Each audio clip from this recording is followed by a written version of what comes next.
Um, our last lecture today, we're going to talk about the endocrine system, and some of it will be a bit of a review from what we had begun to talk about in med-surg, but we're going to talk about it in relationship to children and different age ranges of children. And then we're also going to expand on the endocrine system to talk about a couple of other disorders and their common causes in children.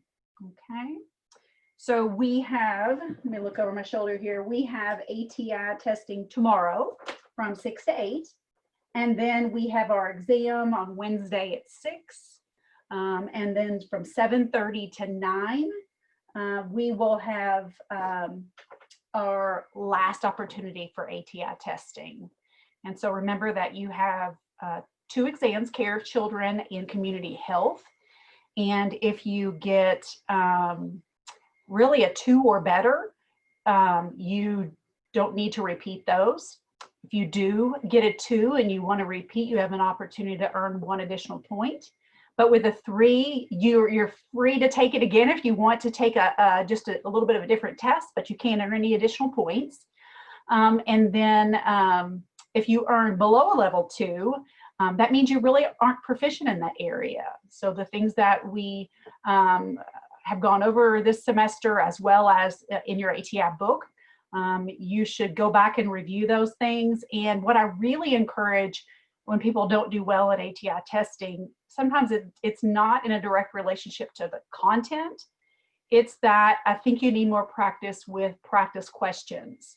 So whether you use an app or you get an NCLEX book or anything like that, and just go through and practice questions, especially going into 225. You're going to want as much practice as you can to be able to really interpret those questions and kind of what they're asking, as well as new content. So again, you've got both of those things.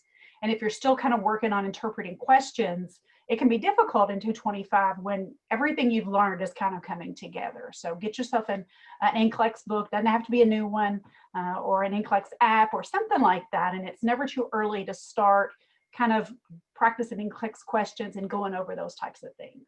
Okay. All right. Any questions while I'm opening up my PowerPoint? I have a question. Yes. So if we don't do well on ATI, does that mean we won't be able to continue on? No. So kind of what I meant by that was that you will have a meeting with Ms. Mullenkamp, and it may or may not be with Dr. Garrett as well, at the end of 225 to look at cumulatively how you've done in the program, as well as your progress on exams in 225. That's going to do a couple of things. That's either going to, based on your exams in 225, if you're not doing well, that can help to look and see maybe why. So maybe it was a kind of a not doing well all along. And so it's problems maybe with practice questions and going back and looking at study techniques, those kind of things. If you don't do well on ATI and you do well in class, many times it's that you're either not putting forth effort on ATI, but then also looking at, is it maybe just one course or is it over the whole program?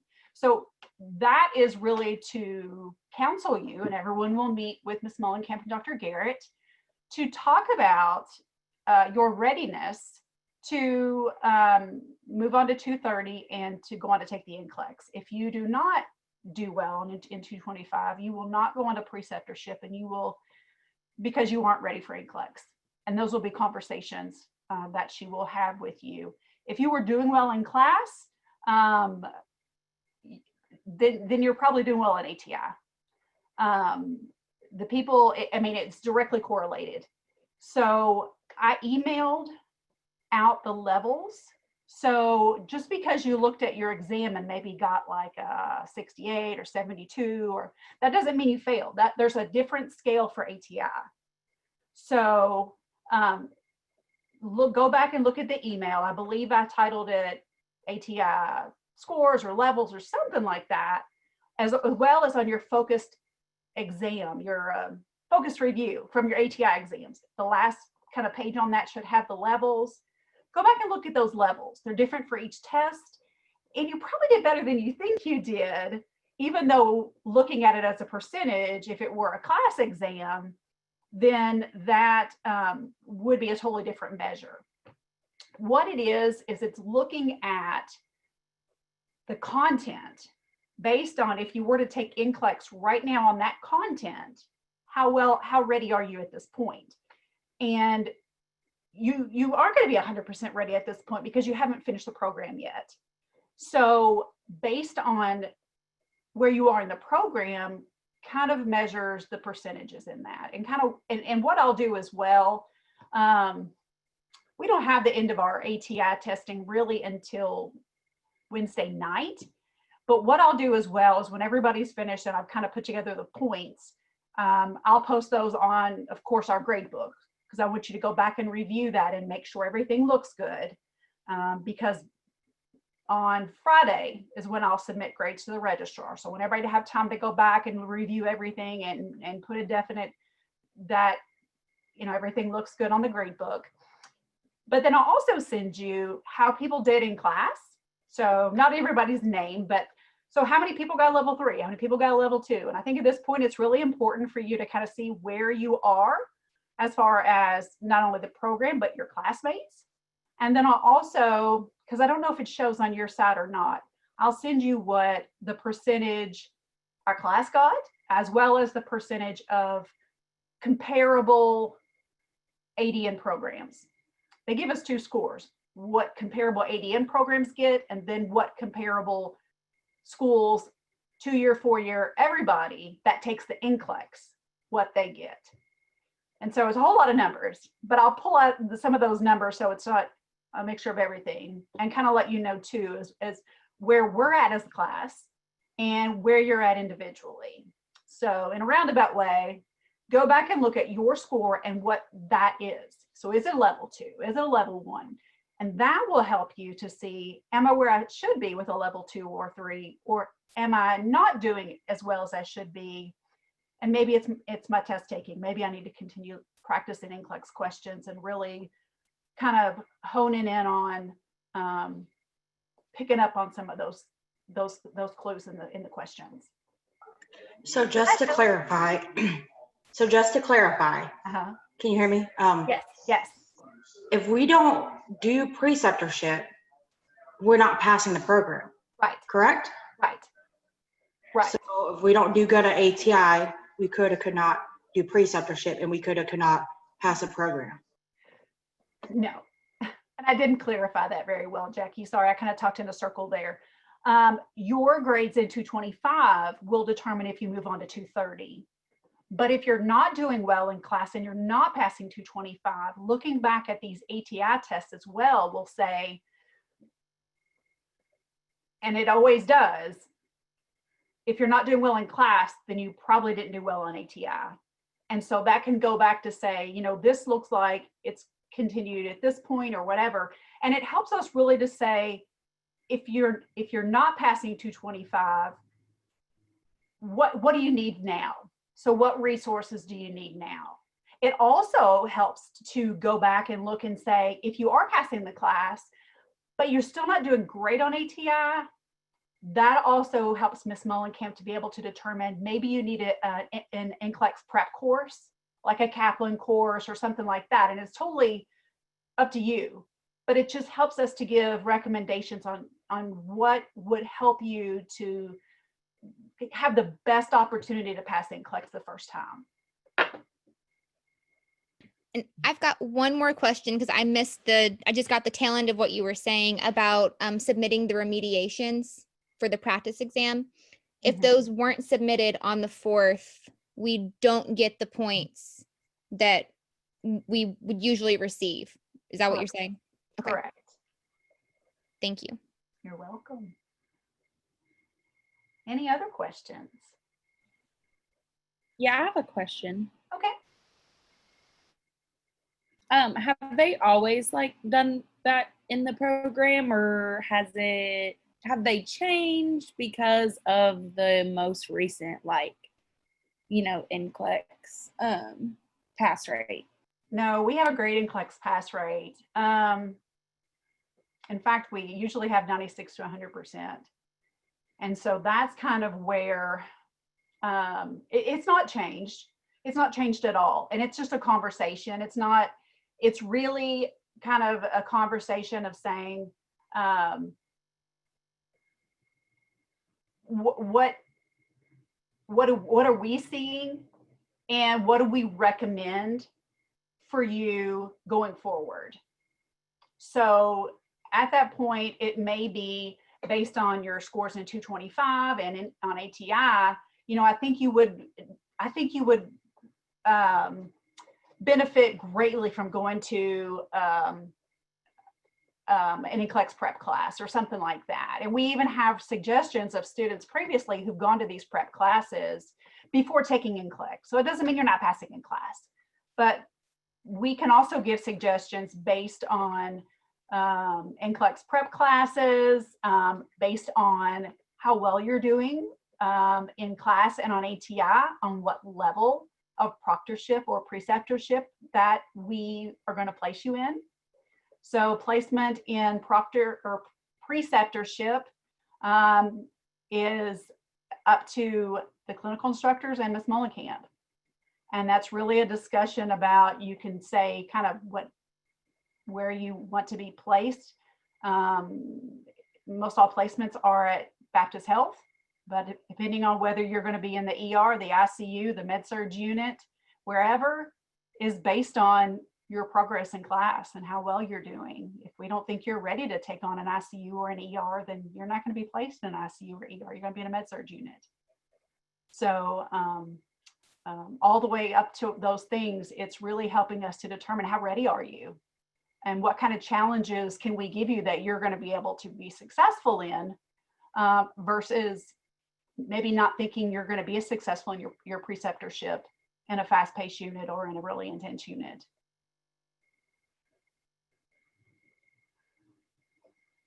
Questions? There's no remediation for exam 3, right? No remediation. Okay, thank you. You're welcome. All right, I'm gonna go ahead and get started. If you you think of anything, again, we'll take a break in just a little bit, and you can ask me a break or email me. But if you think of any other questions, okay. But no, Savannah, what you asked me, it's not new. It's really just kind of talking one-on-one with each student about what you want to do and where we see you're at and what things that we think that you would help you to be successful going forward, what your career plans are, all those kind of things. Yeah. All right. So today we're going to talk about the child with endocrine dysfunction.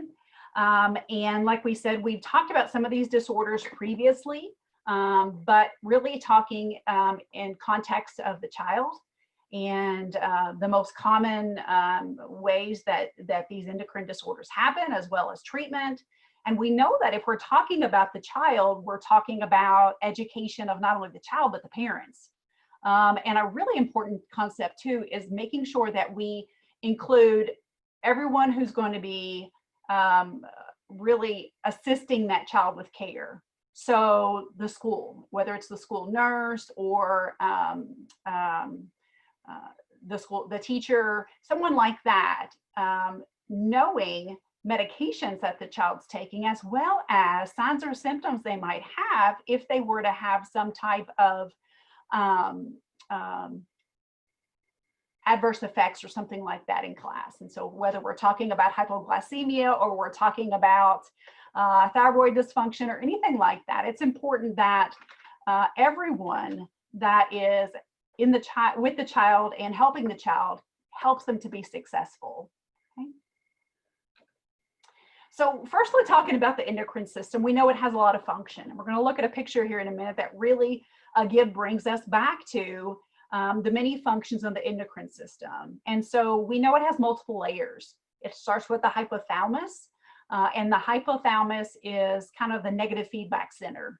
So when our body is low on certain hormones, then the hypothalamus gets that information, kind of like the furnace in our house, sends that information to the pituitary, and that pituitary is the master gland that sends information out, either directly sending out hormones, or sends it to the organ that sends out those hormones. And then those hormones go through the blood system to get to where they should be received. And those are receptor sites where the hormone attaches to. And that in turn should decrease the amount that is being put out when we have the adequate amounts that are getting to those receptor areas. Endocrine glands are distributed throughout the body. And so we know they start with the hypothalamus and the pituitary, but there are organs throughout the body, whether we're talking about the pancreas with insulin, or the adrenal glands that are on top of the kidneys, or talking about the thyroid gland. So in multiple areas, but one thing that is common is that hormones that are released have to circulate through the vascular system. And so many of those hormones are carried by proteins. And so if we're lacking proteins or we're losing proteins, those type of things, it can slow down or disrupt hormone distribution throughout our body. If our blood volume's low, again, it could slow down the distribution of hormones getting to where they need to go. So the changes, whether we are have a hyper or hypo amount of these hormones, occur very slowly. Going through the vascular system to where they need to go doesn't happen immediately. So unlike the neurological system, where when we touch something painful or that sends the message to our brain that it's painful to us and we move our hand away within seconds, hormones aren't distributed that way. So changes, whether they're body changes or behavioral changes or cognitive changes, happen slowly. And sometimes the child and the parent that are with the child every day don't notice some of these things, or they attribute it to the child just hyperactive, or he has trouble concentrating, or they're going through a growth spurt, so they're just really tired and kind of sleepy. But when these changes continue, and with checkups to the physician as well, we'll learn how we can kind of check those hormone levels. And at different age groups, different times, some of those levels can have multiple explanations to them. So if I am tired and lethargic and I'm a teenager and going through a growth spurt and I don't eat right and I stay up late, fatigue could mean a lot of things. So making sure that we are checking levels and all those types of things to regulate and see what actually is causing this type of change can help us determine, is it truly something that is problematic, or is it something that is not problematic? Okay, so here's our picture, and not sure if I got, yeah, so I did take this one from the textbook. So we know that the hypothalamus, it's in the midbrain, and directly connected to that is the pituitary gland, and there's an anterior and posterior pituitary. And so it's truly one gland, but it's separated into two organs inside that gland, and they control different aspects of the endocrine system. The posterior pituitary, remember we said the posterior controls the PP, so that is antidiuretic hormone, and we talk about diabetes insipidus and SIADH. But then there's also some hormones that you may have talked about in OB, things like oxytocin, and that are for uterine contractions and mammary glands, releasing the ability to release breast milk. Those type of things are the posterior pituitary. But there are a lot of others that are controlled by the anterior pituitary. So due to that, when we truly think about the master gland, the anterior pituitary many times is referred to as more of a master gland because it controls more types of hormones. So anterior pituitary, we're going to talk about growth hormone. We talked about that in med-surg as a hyper response in relation to acromegaly. And so we're going to flip sides on that, and we're going to talk about a growth deficiency with growth hormone. We'll also talk about what the adrenocorticotropic hormone does. And so basically that's a hormone that's released by the pituitary that talks to the adrenal cortex. And we talked about the adrenal cortex before in relationship to Addison's and Cushing's. And then there's also another disorder, which I'll mention when we get there, but we're not going to go into detail about. You'll talk a lot about that in 225. But then the anterior pituitary also regulates thyroid hormone, releases the thyroid stimulating hormone that goes to the thyroid to release T3 and T4. We'll also talk about the parathyroid, which I don't think they have in this picture, the parathyroid glands. And the parathyroid glands are 4 tiny little glands that are located on top of the thyroid gland. So the thyroid looks kind of like a big butterfly, and on the wings, there's 4 little kind of dots, and those are the parathyroid. So one of the things that we can think about is if our thyroid hormone is affected in a way that it has, it's over functioning, it can't be controlled, particularly if there's a tumor attached to it and somebody, the physician has to remove the thyroid or part of the thyroid, it's automatically going to affect the parathyroid because it's located right on top of it. We'll talk about that. So patients can have more than one type of endocrine disorder, and especially if it is affecting the pituitary gland in general. So if there's a tumor attached to the pituitary gland, or the pituitary gland is hypoactive or not acting at all, then we could have multiple endocrine disorders. And what that means is that we have to continually check levels, as well as replace either with medication or replace with other types of supplements. Okay. So when we think about, again, the anterior pituitary, and before we begin, we talked about acromegaly with growth hormone. Today we're going to talk about a deficiency or a low amount of growth hormone, and it results in hypopituitarism. So it says that it inhibits somatic growth in all the cells. And so that is growth and replication of the cells. And we traditionally think about growth hormone. What it does is it has a lot to do with vertical growth, so height, as well as making sure that our growth is equal in height and weight. So what we tend to see many times is if we have a child who is shorter in stature and their body weight is in the normal range for that height, then that's a normal kind of distribution. We know that children reach height and growth spurts at approximately the same time, but boys and girls reach them at different times. And then also children may have a delayed level of height and in growth. What we tend to see if someone has hypopituitarism many times is that their height is shorter, but the body weight is not. And so we can see a disruption in proportion there, and we'll talk a little bit more about that. But the primary site of dysfunction appears to be the hypothalamus. And really we say that because the hypothalamus should be regulating those levels and giving information to the pituitary.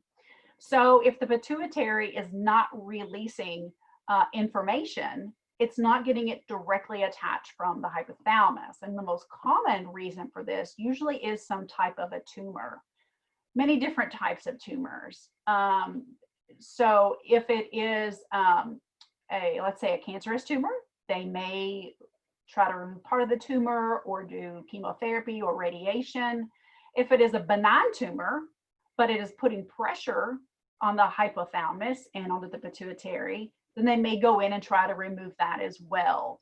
So thinking about a tumor, we think about it kind of just pushing on something, but it could also be connected and kind of damaging to that organ. So potentially, if we can identify it early, we're hoping that if we remove that tumor, then we could have normal endocrine function. But unfortunately, sometimes that isn't the case. So we may have some permanent dysfunction. And then again, thinking what part of the pituitary gland is affected and what hormones do we need to replace? So again, checking multiple hormone levels can indicate, is it in particular one type of hormone or one level or one area, or is it multiple types of hormones? So we can make sure that we're replacing them as soon as possible. Thinking about the endocrine system affects growth, metabolism, cognitive function, and we have a growing child that's developing and needs these hormones for survival. So we need to get those replaced as soon as possible, as well as remembering that endocrine and hormone replacement is lifelong, as well as laboratory monitoring is lifelong. So those are things that need to be really taught initially, but then increased teaching over time as the child grows and takes over their own care to be able to really understand the complexity of a lot of these disorders. Okay.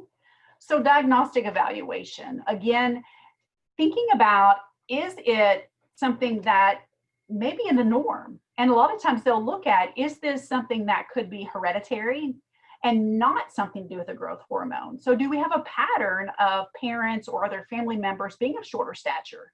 And that may be something that's just familial and passed on. We also want to look at the diagnosis based on what types of hormone levels are low. So looking at, is this something that at one period of time on the growth chart is low? So, or is this what we call a survey of patterns? So we said that one point in time is concerning, but we want to look at, are there levels of height continually low? Or were they at normal range and then they dipped down? So has something interfered with that? And then is that level going back up to normal? Could be a nutritional imbalance. It could be related to other disease processes. So one point in time, looking at a growth chart is concerning, but looking at a pattern of growth as well as family history is what we really need to determine if this is a problem. So a skeletal survey in children younger than 3 years of age, and the book kind of talks about that. And what we're looking at is growth related to the growth plate, the epiphyseal growth plate. So with that, we want to determine, is the growth plate at a point where we can still see opportunities where growth is occurring, or are we looking at a growth plate that could be stunted so that growth is not taking place continually over time? Okay. So prognosis for growth hormone deficiency, if it's replaced, successful about 80% of the time in children. Again, looking at, is it simply just the hormone that's ineffective and we replace it and it goes back? And to do that, we have to have a functioning anterior pituitary. So we said if it was the hypothalamus that something was pressing on it, we remove that pressure from the tumor, and then the posterior pituitary, or excuse me, the anterior pituitary is given that hormone, that instruction, and it can do its job. That's fantastic. But if there's damage to the anterior pituitary and it can't continue to stimulate once it's given this growth hormone, then we need to look at other hormones associated with the anterior pituitary to say, are more than one hormone affected? Okay. So again, response is going to vary depending on age. The earlier we can identify endocrine disorders, of course, the less disruption that we're going to have in the growth and development of the child's life. Okay.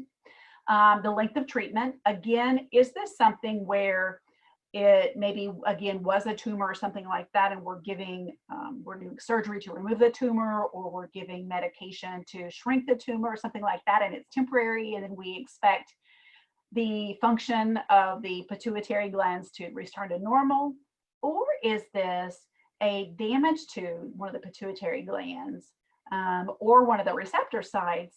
And so we need lifelong replacement therapy for that. So that's going to be a really educational opportunity with families as well, to make sure that they understand that if we are doing some type of a replacement of hormone and it is long-term, that they understand that, you know, it's easily manageable, but it is a complex process in which a lot of follow-up is extremely important.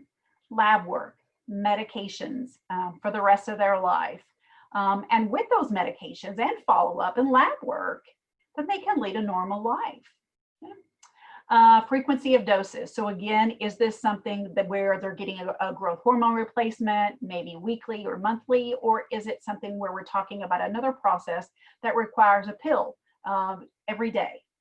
And then when we go on to talk about diabetes, again, it could be insulin things multiple times a day. So do they know how to take the medication correctly? Do they understand that? And all of that's extremely important when we're giving any type of medication. The dosage of medication, of course, the weight of the child, and what's different with the child, different than the adult, is dosages will continue to change as the child grows. So we usually have follow-up for immunizations when a child is younger, and then before middle school and those kind of things. This child would be getting follow-up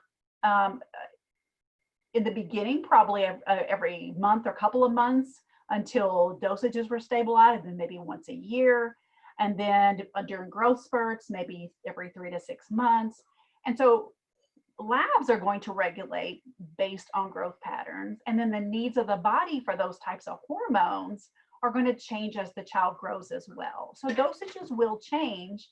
And so understanding as well, if they understand how to take the new dosages, and it could be a new dosage called into the pharmacy. So take this dose now and not this dose. So making sure that we're communicating well. And then growth hormone receptor amounts. Again, is it just a problem with pituitary, or is it a problem with the organ that it's going to? Now, in this case, growth hormone directly is excreted from the anterior pituitary. But if we're talking about the adrenal glands, it may have to go from the pituitary to the adrenal glands to release hormone. So if there are multiple steps involved with multiple kind of layers of the endocrine system, hypothalamus, pituitary, the other organ, we're looking at multiple organs to see if they're affected. And sometimes it's just stimulating one, and then that cascade can continue normally. Other times it's identifying that one's not working properly. And so we have to make sure that we are paying attention to what that anterior pituitary does, as well as some of the accessory receptor sites and them getting their hormones too.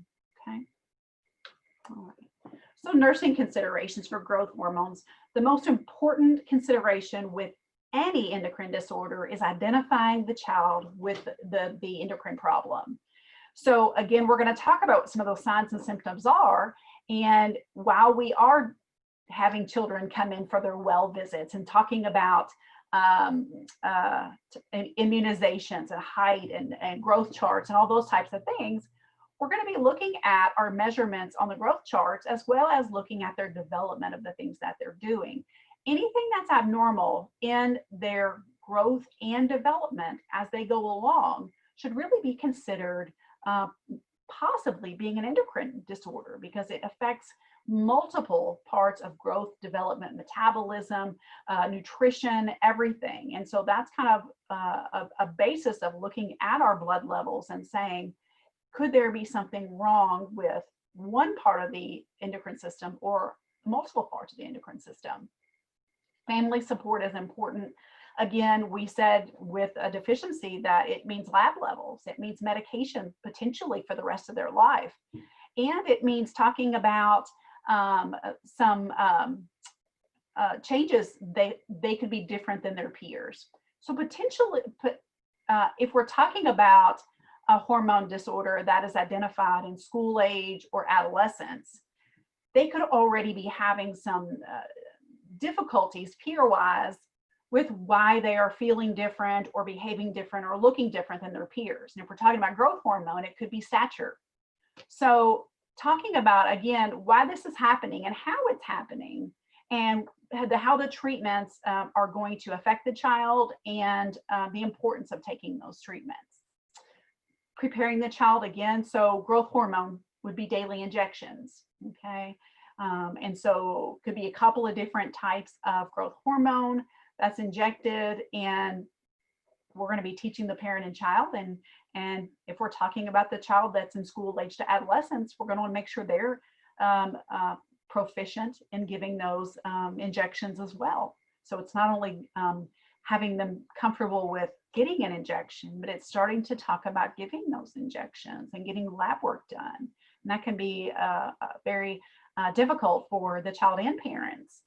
And then treatment. So based on what type of treatment, it could be expensive, particularly if we're talking about different types of growth hormone that are not only trying to catch the growth disorder in the beginning and help with growth going forward, but then also maybe looking at how do we try to help them with multiple types of medications to catch up with their height or something like that. So depending on what type of treatment and the reason for treatment, it could be expensive as well as following up with lab work and then going in for medications, depending on what type of insurance they have, depending on, again, what type of social support they have, transportation, access to care, all those types of things. Okay, all right. So we're going to talk about diabetes insipidus. And so diabetes insipidus, first information comes from the negative feedback through the hypothalamus. The hypothalamus is looking at levels of antidiuretic hormone or vasopressin. And that is indicated by the hypothalamus. If the hypothalamus identifies that we don't have enough vasopressin to regulate the posterior pituitary, then it's going to send a signal to the posterior pituitary. And then the posterior pituitary can release vasopressin. But what happens if either the hypothalamus isn't getting the information correctly, or it's sending it to the posterior pituitary and the posterior pituitary can't act on that information, so it's not working properly. Either one of those type of things can lead to a deficiency or a decreased lacking amount of vasopressin, and that's our antidiuretic hormone. So what happens if we don't have enough antidiuretic hormone? Again, antidiuretic hormone, particularly as the child ages, we start to produce more antidiuretic hormone. And so it does more than just preventing us from becoming dehydrated and getting rid of all of our body fluid, but it also becomes in tune with how do we keep enough fluid balance when I'm losing more fluid balance. So what if I'm sick and I have nausea and vomiting or diarrhea? Or what if I'm exercising and I'm sweating a lot and I haven't taken any in? Does my body understand that balance and holds on to more when I need it or gets rid of it when I don't? And so that's kind of what antidiuretic hormone does. Antidiuretic hormone is released by the posterior pituitary, and it tells the kidneys when to hold on to fluid. So if our vascular system is low on fluid, we're sweating it out, we are vomiting, we have diarrhea, whatever, I'm not taking in enough, we hold on to more fluid to support that vascular system. If I don't have that, what happens is that if I'm losing excess amounts in particular, or I'm not taking in enough, then my vascular system's becoming depleted and there's no way for my body to compensate for that. So we've said that young children, particularly 2 and under, aren't able to really regulate the amount of fluid that they're losing. They don't have that control with the use of antidiuretic hormone. So what can happen is if they are losing fluids, they become dehydrated very quickly.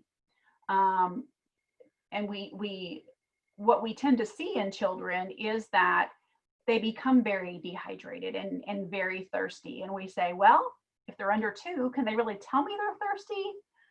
They tend to want to drink a lot of fluid, and mostly what they want or what kind of satiates that craving is water over milk. So water. And so crying or being irritable, those type of things, and not really wanting food, but wanting fluid. And then we also were noticing that polyuria, so urinating a lot as well. So what we're going to see in the child that can tell us, of course, is either that they're thirsty or they keep asking for something to drink. They keep wanting something to drink. And they're going to the bathroom a lot. Either if they aren't continent yet, then they're in their depends, or not in their brief, or in their pull-ups, or whatever. Or it's the child that keeps running to the bathroom and may even be saying, I'm peeing a lot, if we're talking about the adolescent, school age, those type of things. So the first sign is often enuresis, particularly if we're talking about the child that is already potty trained. Of course, we're going to have enuresis if they're not potty trained already. That's going to be something, but the amounts are going to be more and more. And we're going to see signs of dehydration earlier in the younger child. Older children, it's going to be a child who is already potty trained, but then they wet the bed or they can't make it to the bathroom in time. And those are related to not being able to hold that amount of fluid. So as soon as it kind of hits the bladder, they get that sensation they got to pee again. And we can think, well, this could be a couple of things. It sounds like it could maybe be diabetes, right? Or it could even be a UTI. So ruling out the things that it's not is going to be important to getting to the diagnosis of what it is. And traditionally, it is the parent that brings the child in that says they're really thirsty, or they just keep wanting to drink, and you know, they're having lots and lots of wet diapers, or they started wetting the bed, or my child is complaining that they have to leave class a lot because they keep having to go to the bathroom to pee. So again, thinking about that could be a lot of things. Okay. So therapeutically, so when we do diagnosis, of course, we're going to rule out the things that we think it might be. We may do a urinalysis to look for any type of infection. We may also look at blood levels. So looking at blood levels and seeing the levels of sodium in water. And of course, what we see that's different in diabetes insipidus versus a strict dehydration is going to be that when we're dehydrated, many times what we're doing is we're getting rid of sodium in water. We're peeing out sodium in water. And our potassium gets pulled out into the vascular system from cells. So we're going to see a depletion in fluid and sodium. We also may see a higher potassium level. Diabetes insipidus is dilute. It's diluted. All it is water we're losing. So our sodium level is going to be increased and our fluid level is going to be lower. So we determine really fluid level by looking at all of the electrolytes together. And they're all going to be elevated because we're just losing water. Then on the other side, we think, well, we need to look at the urine. So we may definitely do a urinalysis to look for any bacteria, but we're also going to do a urine specific gravity. And that's going to tell us kind of the weight or the osmolarity, the concentration of what's in the urine. And so what do we expect to see with diabetes insipidus? Do you think it's going to be higher osmolarity, so it's really concentrated, or a lower osmolarity, so it's not concentrated? Lower. Yeah, so it's really dilute. So if we think about it being the weight or the osmolarity, it doesn't have a lot of other contents in it. It's very dilute. The urine specific gravity is very low. And then that could also indicate we need to look at these level of vasopressin or antidiuretic hormone that's present. So again, instructing the parents the difference between diabetes insipidus and diabetes mellitus. They sound a lot alike. So what is the difference? I mean, they might be just hearing my child's diabetic, but this is a different type of disorder. And again, if we think about that, they're both related to the hypothalamus, but going beyond that, the pituitary really doesn't control the pancreas or diabetes mellitus. So the fact that it may be a pituitary disorder doesn't mean anything at all about the child having both of these things going on. Usually it's not that they have both of these things going on, but all they're going to hear is diabetes. So what is the disorder and what does it mean, and what type of treatment is it? So again, treatment is based on what the cause is. And so if we have a problem with low amounts of vasopressin, it could be because the hypothalamus isn't able to send out information. And so looking at, is there some type of a tumor, and do we need to look at treatment for that tumor? Now, in the meantime, we do need to replace vasopressin or antidiuretic hormone. So they would be getting hormone replacement and determining if it's a lifelong problem and lifelong replacement with vasopressin would indicate if it is a permanent dysfunction of the hypothalamus pituitary, or like we said, if it is just a temporary problem that hopefully can be relieved once the cause is fixed. And so they may not have to. Again, looking at what's causing it. Hope that makes sense. Unresponsiveness usually indicates nephrogenic diabetes insipidus. So again, what that can mean as well is diabetes insipidus, we said, is a lack or a very decreased level of vasopressin or antidiuretic hormone. And what it means is we said looking at the cause. So is it a problem with the posterior pituitary releasing antidiuretic hormone? Or is it a problem with nephrogenic, the kidneys? Is it a problem with the kidneys not responding to antidiuretic hormone? So maybe we're making it, putting it out there, but the kidneys aren't responding to it. Is it a kidney problem? And so that way they're going to be looking at kidney function too, looking at some BUN and creatinine to say, well, maybe it's a kidney thing that we have the vasopressin that's being put out there, but the kidneys aren't working right. Okay. All right. So on the flip side of that, thinking about antidiuretic hormone and syndrome of inappropriate antidiuretic hormone. So C, or yes, we have antidiuretic hormone. We have a lot of antidiuretic hormone. We have too much antidiuretic hormone. And so what that means is instead of us getting rid of lots of fluid with SIADH and too much antidiuretic hormone, we're holding on to everything, even though the vascular system doesn't need it, or maybe it's we've replaced what the vascular system needs and we don't know when to stop. So we just keep holding on to fluid, and we know that the vascular system can't hold all that fluid. So it starts to pull it out into third spaces, and it could be pulling it out into the abdomen, the peritoneal cavity. It could be pulling it out to the extremities, the face, jugular vein distension, the lungs, hearing crackles, or we can't take big deep breaths, or it could even pull around the heart and press on the heart and can give us some irregular heartbeats. So give us some arrhythmias. Okay?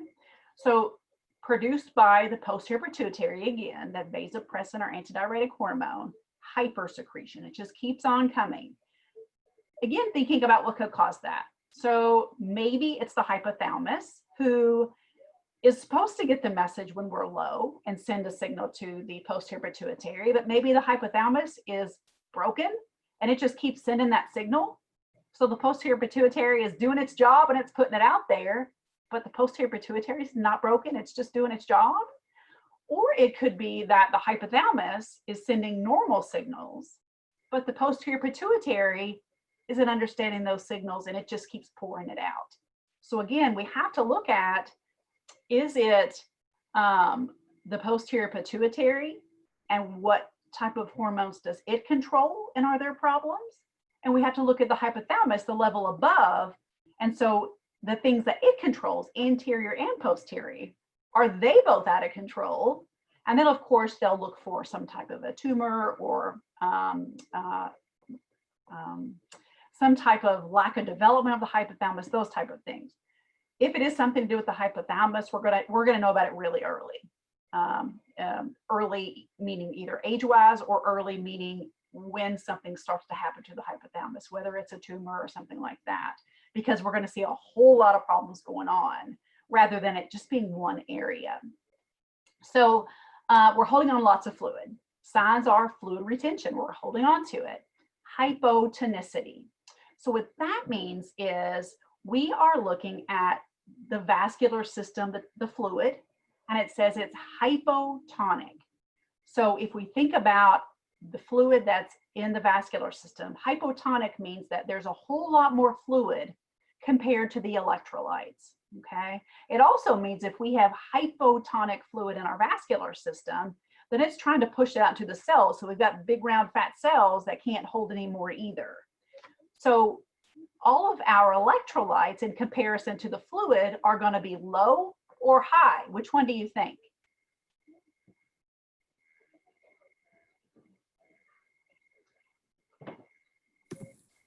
Can you reword that question? Yes.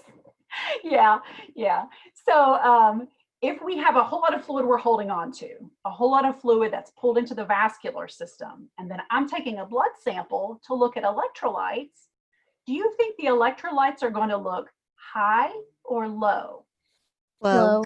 Oh, Yeah, low, because we're looking at them in proportion to the fluid. So our amount of electrolytes may be perfectly normal, but if all of this fluid is kind of flooding in there, they're going to be diluted, and we call that dilutional hypotonicity. Hypotonicity kind of means hypo amount of all the electrolytes in the fluid. Instead of just talking about one electrolyte, it's talking about all the electrolytes. So we've got a lot of fluid that's kind of drowning out the electrolytes. So we don't want to start replacing electrolytes until we get rid of that fluid, right? Because what could happen is if we have normal electrolytes and we just start spilling them in there and then try to remove that fluid, we've got a bigger problem. We've got way too much we have to get rid of. And it's always easier to add more than to try to go in and start to pull things out and do that. So whenever there's a fluid imbalance, we replace the fluid. And we can do that fairly quickly over a couple of hours. We don't want to flood it so quickly that we worry about more fluid going to the brain and those kind of things. So we're worried, number one, about how to pull fluid back to where it should be, out of the tissues, but then also how to get rid of it. So with these patients, we said it could be kind of multifactorial of how we're getting rid of that fluid or how to get the fluid where it needs to go. So we could be using diuretics, right? So what diuretics should do is it should pull from the vascular system, and then it should also pull from the third spaces. To help encourage pulling from those third spaces, we may need to maybe even have some albumin. So that albumin pulling, our body naturally, what it should be doing though, is when we're using a diuretic and we're getting rid of that vascular space, it should start pulling from some of those other spaces. That's why it's important to continually be monitoring those electrolyte levels to see if it is improving. Are the electrolyte levels coming back to normal? Are we able to pull that fluid? Are we having decreased crackles in the lungs? Are we seeing less peripheral edema? Are we seeing less jugular vein distension? All those types of things, and determining how we're pulling fluid in and getting rid of it, and then looking at, do we have the right amount of fluid where it needs to be? And then what do the electrolytes look at that time? So the kidneys are unable to reabsorb water. And what that means with SAIDH, when we talk about reabsorption, so we're talking about the fluid that is going through the kidneys to be filtered out and come back into the body. So with SAIDH, they're being filtered and we're pulling out the waste product, but we're not able to take the water out and put it out in urine. So is our urine going to be concentrated or diluted? Concentrated. Yeah, it's going to be concentrated because our fluid is staying in our body. Okay. And then we think about that fluid that's in the vascular system is circulating through the kidneys. But a lot of our fluid is filling up the vascular system, but also pulled out into our tissues. And due to that antidiuretic hormone excess, the kidneys can't get rid of what they need to. Okay? So we're going to start to see symptoms of fluid overload. So things like irritability, that could be increased fluid in the cerebrum. So we talked a couple lectures ago about increased intracranial pressure, and that can happen with SIADH. So we could see some cognitive changes, anything from irritability to confusion to decrease the level of consciousness to death. So we need to make sure that we are monitoring electrolyte levels and fluid levels very, very closely in the child. And if we're getting rid of fluid, but then we're trying to move fluid back to where it needs to belong, we need to make sure that we are not increasing the fluid level in the brain. Anorexia. So again, the reason for that could be, why do we think there may be anorexia if we have fluid overload? They don't want to eat, feeling of being full, maybe. Edema pushing on the stomach. Like ascites. Yeah, they do feel full because that fluid that's pulled into that peritoneal cavity against our biggest open space, it's pushing against the intestines, pushing against the stomach, and they might not be hungry. So we see changes like decreased appetite, nausea and vomiting, and then due to, again, that fluid being pulled into the intracranial space, could see irritability, personality changes. Again, personality changes being kind of lethargic or irritable, um, um, grumpy, all those kind of things. And then, of course, our peripheral edema and other types of edema that we're going to see. And then when we look at the urine, of course, we're going to see decreasing amounts, but also increased concentration. So higher osmolarity in the urine. And so it's more concentrated, and it's going to be darker and probably foul smelling simply from the concentration. So symptoms disappear when ADH is decreased. And so not only are we worried about getting rid of the fluid that we put on board, but we need to decrease the ADH that keeps coming out. If we don't do that, then we're not going to be able to fix this problem that they're having, okay? So decreasing ADH, again, looks back at the cause. Is it a problem that has to do with the hypothalamus or the posterior pituitary? We can also give medication as well to decrease and pull out some of that antidiuretic hormone. So the fix on that's going to be fixing it in the immediate as far as our fluid, but also fixing the cause of it so that it is not simply a continual process that could be damaging to our body from holding on to all this fluid. Okay. So nursing management, we said intake and output. And so if we're giving a diuretic to try to get rid of fluid, then potentially we're also on a fluid restriction. And with children, again, depending on size, or age, it's going to depend on good education as well as understanding from the parents.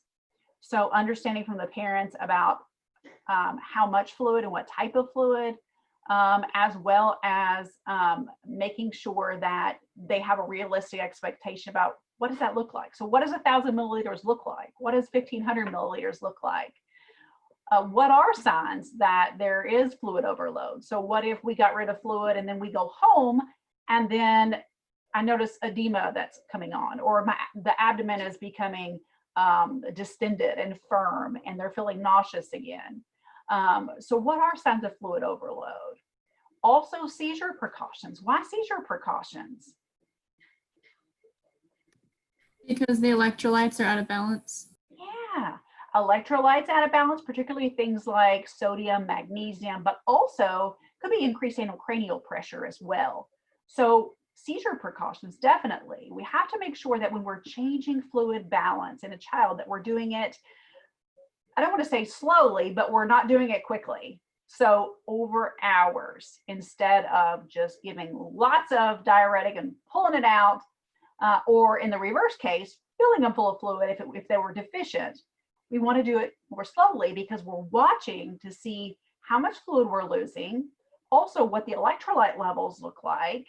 And so we want to make sure that we don't take off too much and leave them deficient, okay? Administering, again, antidiuretic hormone antagonizing medications. And what that does is it decreases the antidiuretic hormone from attaching to receptors. So it's not active. So decreasing the amount that is causing that SIADH. And then the rest of that either is excreted and then on the next level, looking at what's causing it, okay? Could be that we are giving medications long-term, but many times the most common case of either DI or SIADH is some type of a tumor that's pressing on the pituitary that needs to be removed. All right. So let's go ahead and take our break, and we come back, we'll start talking about the thyroid.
Okay, we'll go ahead and get started back. Any questions to this point?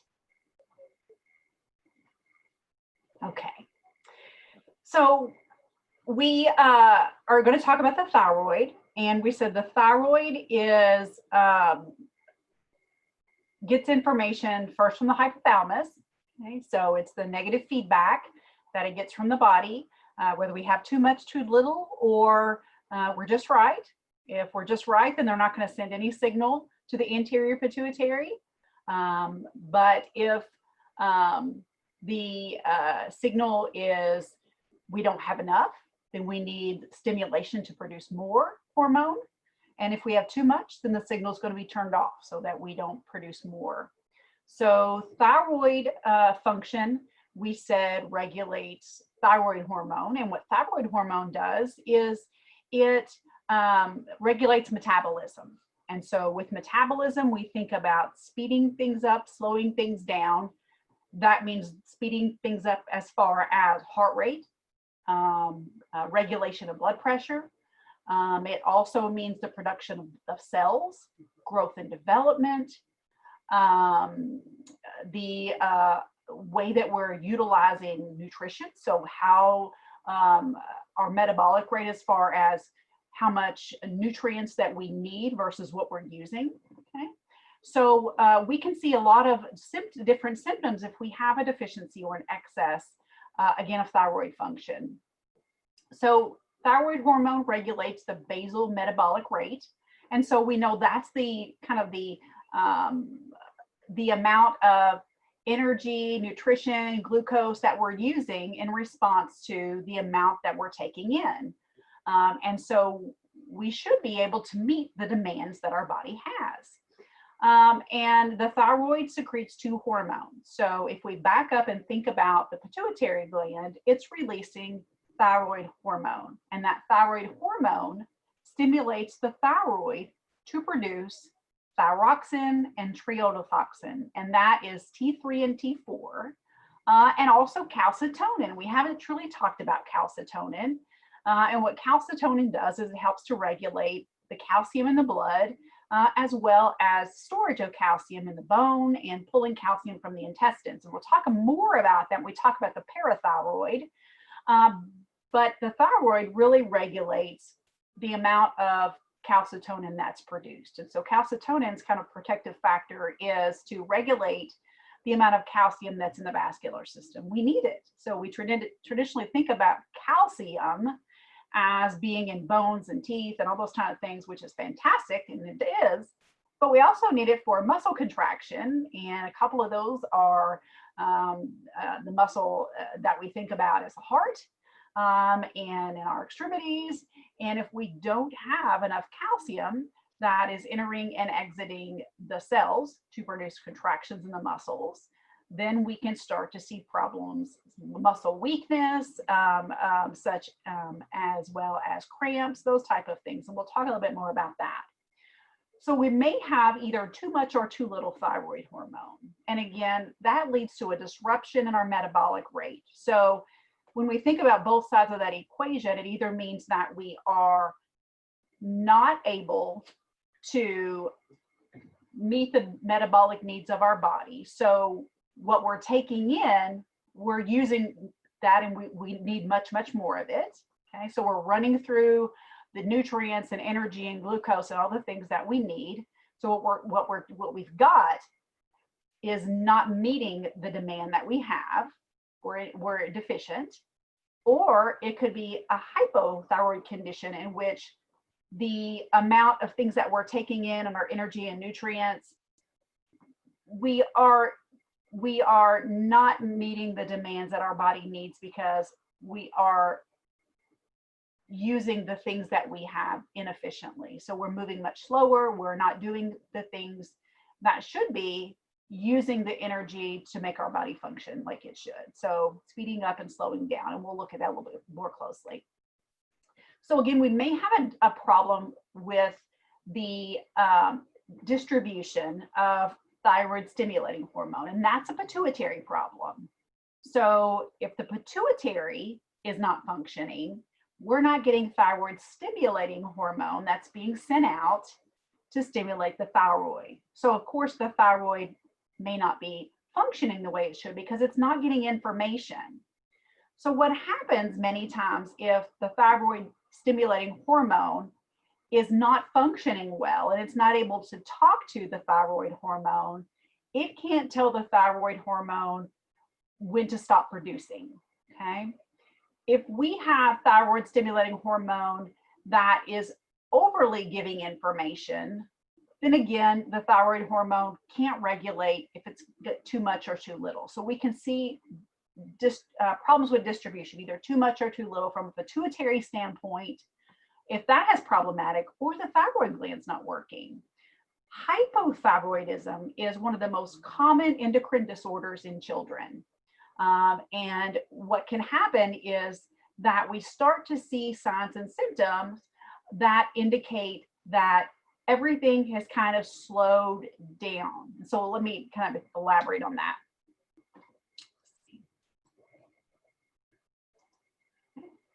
So hypothyroidism, it could be congenital, which means that they're born with it.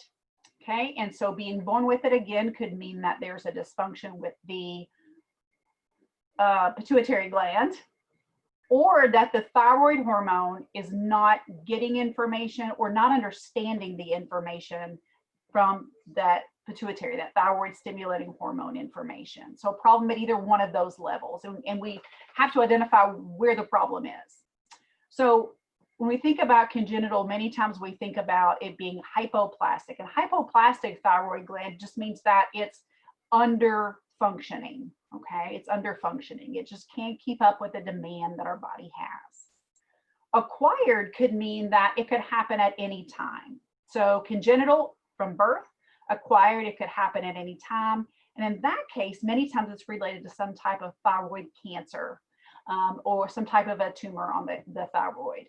That could mean that they may have to remove part of the thyroid or the entire thyroid, or that they have to do some type of radiation chemotherapy to rid the thyroid of a tumor, or some type of other type of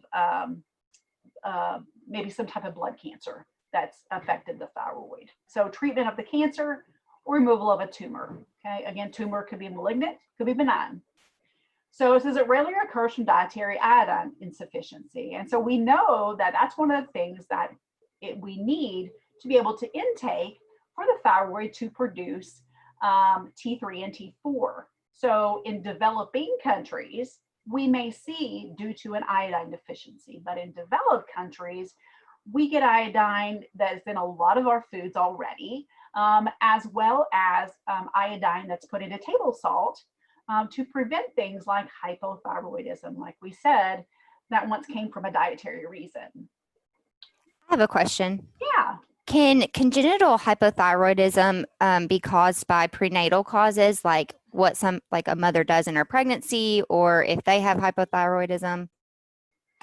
I would think that it could. So ideally, it could be caused from a maternal infection. And in some cases, if they're born with it, it's called a congenital hypoplastic thyroid, but it could be idiopathic. Maybe they don't know why they were born that way. Yeah, so it can be really multifactorial. Okay, thank you. You're welcome. So the things that we're going to see with hypothyroidism, decelerated growth. So that means that the growth is not keeping up with the regular developmental pattern that we see in children. And if it's congenital, then we're going to see those children that aren't developing in growth from the very beginning. So they're lacking in the lower percentiles. And I think it even really starts as low as within the normal range, but within the lesser 3 to 5% below, even within normal, that 3 to 5% and then below.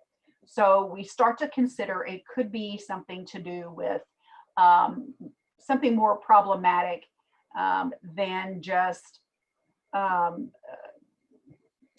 one point in time. So again, we're going to be looking at milestones. And when it's congenital, we said, we're going to be going to those checkups much more frequently, because there's much more growth that takes place in those first 2 years. So we're going to be at checkups very frequently. And those are the spots where we're plotting that growth. Now, we definitely said that hypothyroidism can occur at a later age. So even thinking about school age, adolescence, and then that we're going to start looking at not only in relationship to where they should be as far as growth, but also looking back at those milestones that were plotted when they were much younger. And is it something that they've always had this trend, or is it suddenly now that things have been stunted and they're not going any further? In combination with this, we're going to see a lot of other symptoms affecting the child, not just growth. So myxedematous skin changes. With myxedema, it means a slowing down of processes. So in that, we're talking even about growth of cells or replacement of cells. So hair follicles, skin changes, all those types of things that should usually be regenerated and replaced very frequently. We're not seeing that. So we start to see hair that's very dry and brittle, and skin that becomes dry and cracked, wounds that don't heal well.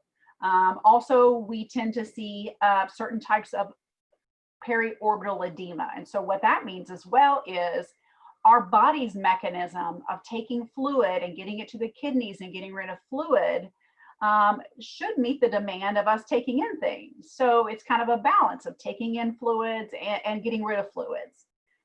And with this, we're not able to meet the demands of things moving the way they should. So we're taking things in, we're drinking things, eating things, going into the intestines, we're pulling out what we need to, but it's just sitting there. So the fluid's got to go somewhere. And so we can see a decreased urinary output, and then also see that fluid go somewhere. So we can notice periorbital edema, kind of a puffiness of the face. Also could be puffiness of the hands, feet, kind of based on kind of gravity. So could be in the morning, not having any puffiness. End of the day, my rings are tight, my watch is tight, my shoes are tight. So that edema has kind of accumulated during the day. Constipation, again, fluid is being pulled out, but our peristalsis is slowed down, that movement that we should be keeping up with. And so we're pulling out fluid, but the movement that should be taking place in the intestines is very slowed down. Sleepiness. So as well as sleepiness, it could be lethargy. So even while they're awake, they have trouble concentrating. Could be referred to even as having troubles in school, falling asleep in class, not paying attention. Maybe if we're talking about adolescent, maybe even sleeping in, missing classes. And like we said, mental decline as well. It's just that they're in a fog. They can't concentrate, can't keep up. Those kind of things can be evident in conversations, as well as just their mood, tired, sleepy, and grumpy, and keeping up with the demands that they have in school. Okay. So let me back up here. So hypothyroidism, again, is about identifying what the cause is. If it's something that is treatable, so we tend to think about a tumor or something like that, then they may try to remove that or remove a portion of the thyroid that's affected or something like that. But more than usual, they're going to have replacement of thyroid. And so it's usually something like a Synthroid or levothyroxine. And it's a lifelong treatment. So having blood levels checked, again, they're going to be changing because the child's growing and developing. And we're going to be looking at resolution of some of these things as that the treatment is effective. So it could take a little while to really regulate that medication for that child and age to be able to get the symptom relief that we need to see growth tend to accelerate again, but also not going into that hyperthyroid area. So regulation and monitoring of symptoms at home is going to be really important. It's also important to talk to the child, whether we're talking about school age, adolescent again, of what hyperthyroid and hypothyroid kind of feel like. So at this point, they may be hypothyroid and they feel and lethargic and tired. And we want to say, okay, this is how the medication is going to help these symptoms, but it's also not good if we have the other extreme, difficulty sleeping, again, very jittery, not able to concentrate because your mind's going 100 miles a minute, heart racing, all those type of things. So looking at both sides of that, because they're going to be kind of self-reporting as well of how am I feeling to the doctor when they go in for these checkups too, to look at levels and looking at, are we in that zone of the adequate amount of medication? Hyperthyroid, the most common type, is called Graves' disease. And Graves' disease is an autoimmune process. So again, it could be caused by other things as well, but most common being some type of an autoimmune response in which those TSH receptors, so the receptors on the thyroid, are overactive. So they are producing thyroid stimulating hormone is being sent to the thyroid in excess levels. And so it is speeding up everything up. So in this case, we're looking at, again, is it a deficiency of the parathyroid that is sending out that thyroid stimulating hormone? Or is it the thyroid, is it the pituitary that's sending out the thyroid stimulating hormone? Or is it the thyroid gland that's having problems putting out T3 and T4? Because think about it, if the thyroid isn't putting out T3 and T4, all the hypothalamus knows is we need more, we need more. And so it's sending that message to the pituitary. And so the pituitary with that thyroid stimulating hormone just keeps sending more and more and more and more. And so if it's not connecting at those receptors on the thyroid and making the thyroid act, then the thyroid stimulating hormone just keeps sending more and more and more. So we can see a hyperthyroid when we are having too much of this thyroid hormone. So enlarged thyroid gland, so again, known as a goiter, and truly a goiter can be hypo or hyper. It just means that the thyroid is working overtime. It's enlarged, kind of like an enlarged heart. It's just working too hard. So the thyroid's working extra hard as well. And again, it could be because either it doesn't know when to turn off, it just keeps spitting them out, or it could either be with hypo when it's not getting any signal, so it keeps trying to work to elicit a signal. Okay, so think about a goiter, you still have to look a little bit further to see which kind of problem you got. Exophthalmos, again, not only is it that things are kind of speeding up and things like that, but muscles can become very tight. And so those muscles that are around the eyes that traditionally are in a semi, I don't want to say relaxed position, but the muscles are relaxed enough so that they're getting the impulse to kind of blink and know when to close your eyes and those kind of things. And this, what it is those nerve fibers that are going to the muscles are pulling back. So they're really retracting from the eyes. And it looks like the eyes are really bugging out, but truly it is the muscles and the skin that's around it kind of pulling back. And it can be extremely problematic. So not only does it look very odd, and again, we said that changes in hormones occur over time. So if you see the child every day, like a parent, or if you are the child, you're not going to notice this overnight. So it may be somebody that may be a new teacher or somebody that hasn't seen you in a long time or things like that, that noticed something, the physician, that the child or parent really didn't pick up on, especially if it's subtle and it hasn't progressed a long way.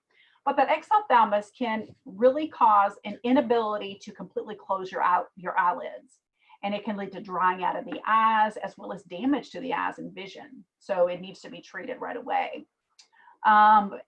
Peak incidence at 12 to 14. Again, we're talking about our adolescent. And then at this period, a lot of the symptoms we've said are kind of subjective: heart racing, diaphoresis, difficulty concentrating because your mind's racing, insomnia.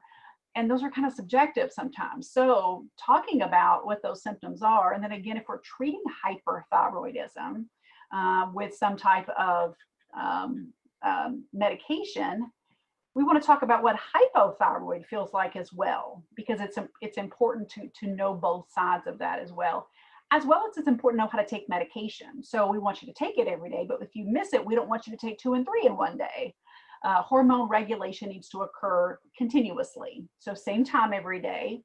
And then they're going to have frequent follow-ups, again, depending on how well that their levels are regulated. So they may come every 3 months and then they're regulated pretty well, especially into middle adolescence. So they may not come back for a year or 6 months.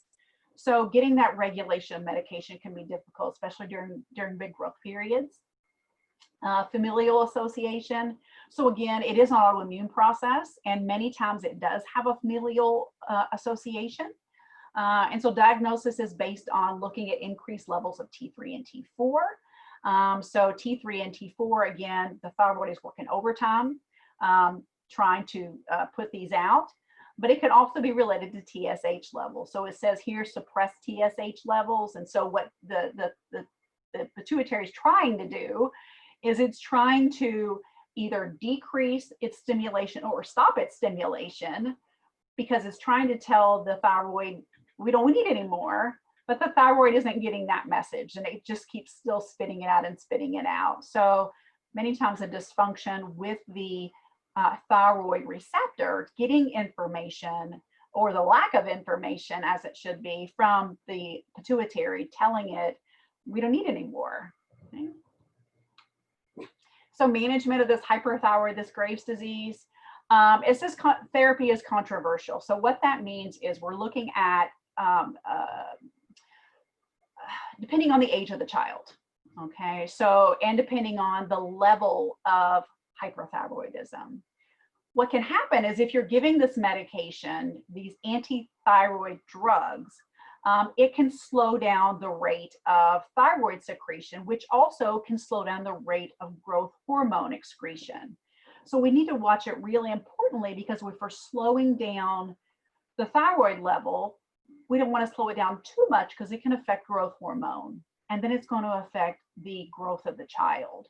So tricky on trying to regulate that, especially when we're talking about school age, early adolescence, when they are having, you know, this growth period, especially when we're talking about, if we're talking about a period where girls are developing in growth versus when boys are developing in growth, looking at those individually and really being careful about leaning on the side maybe of decreasing it, but on a little bit of the higher side of hyperthyroid and normal versus going down to hypo, because we don't want to affect that growth hormone.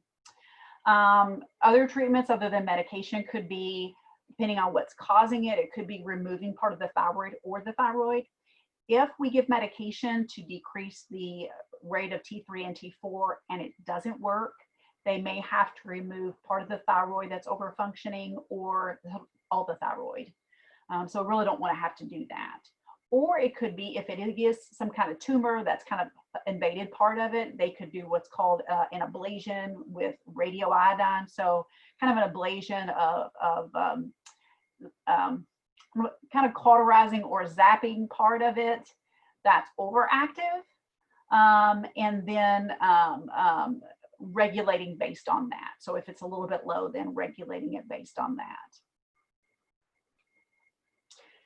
So we're concerned as well about these increased levels of hyper and hypothyroid. So what happens if we're hyperthyroid, but we get way hyperthyroid? That could be life-threatening. So this thyroid crisis or thyroid storm, so storms are very busy and active, and so a thyroid storm, or thyroid toxicosis as they call it, is very extreme hyperthyroid. Now we think about what would cause this. So thinking about things that automatically increase our metabolism, illness, injury, infection, all those types of things, when our body naturally speeds up its metabolism to meet its basic needs, healing from surgery, healing wounds, fighting infection, all those types of things. So it's going to do that, but then it's going to increase the thyroid levels even more. So making sure that if someone has a history of thyroid disorder, truly hyper or hypo when they come into the hospital and we get their history, we want to take that seriously. So we want to make sure that we understand that any type of additional stress on the body can affect the way their thyroid is functioning, and the medication levels that they're taking may not be sufficient. So in this case, it could stimulate our body to produce more and more thyroid hormone than we had before. So we could have excess levels of hypertension and tachycardia and cardiac arrhythmias, and they could be life-threatening, especially in children. So thinking about fluid and electrolyte imbalances, all those types of things. So a history of thyroid problems being treated for that is something we really need to be mindful for when anyone comes in and has an illness, infection, injury. Maybe precipitated again by any of those types of things, as well as medication. So looking and making sure if they are supposed to get thyroid medication, that they are getting that reordered and they're getting that in the hospital, whether it's hypo or hyper medication, and then how to treat it. So again, one of the things that we see with a thyroid storm is very high temperatures, and so body temperatures. So we may be doing things to decrease temperature. So making sure that patients are hydrated. We could be diaphoresing and getting rid of a lot of fluid. We're worried about fluid imbalances, decreasing body temperatures, could be given anti-inflammatories, antipyretics, giving medications like beta blocker to decrease heart rate. But again, the most important thing is that we are mindful to be monitoring for those things to detect that early. And so we start to notice that the temperature is becoming elevated, or that the heart rate is going up, blood pressure is going up, those kind of things. So we can intervene early.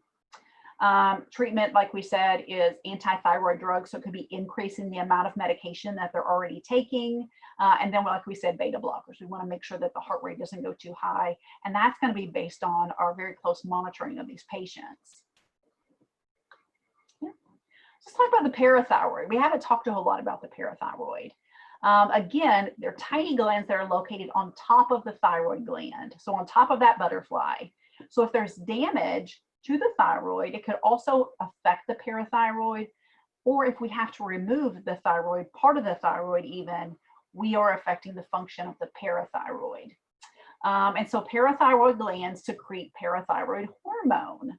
And so the function of that is to maintain calcium levels. And we've talked before that calcium and phosphorus have an inverse relationship.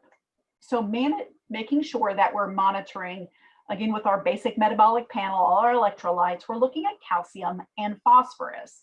And so what that means is if phosphorus levels are high, then our calcium levels are going to be low. And when we think about levels, we're looking at in the bloodstream again.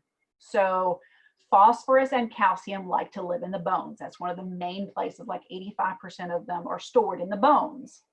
And so what can happen is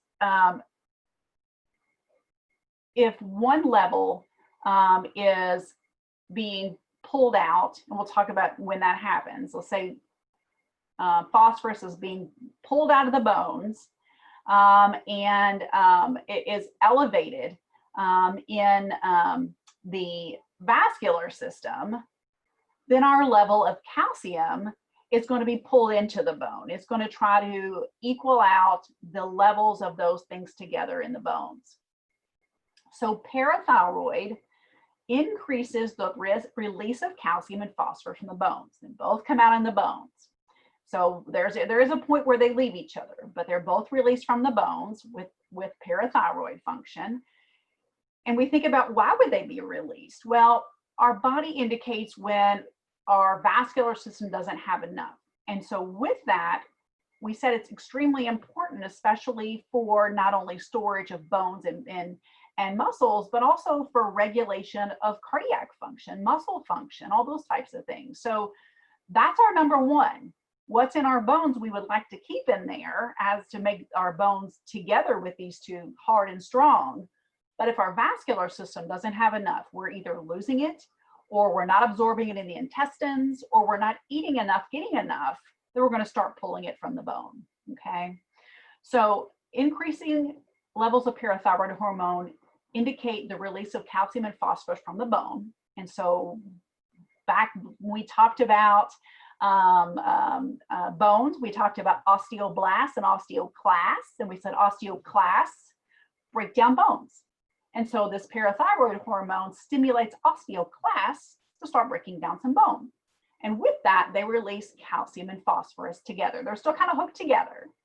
So it increases the absorption of calcium and the excretion of phosphate by the kidneys. So they're pulled out into the vascular system, they go through the blood, they go through the kidneys. And what happens in the kidneys is that phosphorus is excreted in the kidneys. Calcium is a bitter product. It is pulled back into the body. So increasing the absorption of calcium back into the body, excretion of phosphorus in the kidneys, and then promoting calcium absorption in the GI tract. So parathyroid hormone is released when we don't have enough calcium, right? So we're going to get it somewhere. So this parathyroid hormone, when it's released, it allows us to pull more calcium more efficiently from the intestines, and also pulls it from the bone. And we said that pulling it from the bone, it's a package deal. It comes with phosphorus, but we get rid of the excess phosphorus in the kidneys. Okay, so then we'll talk about some deficiencies.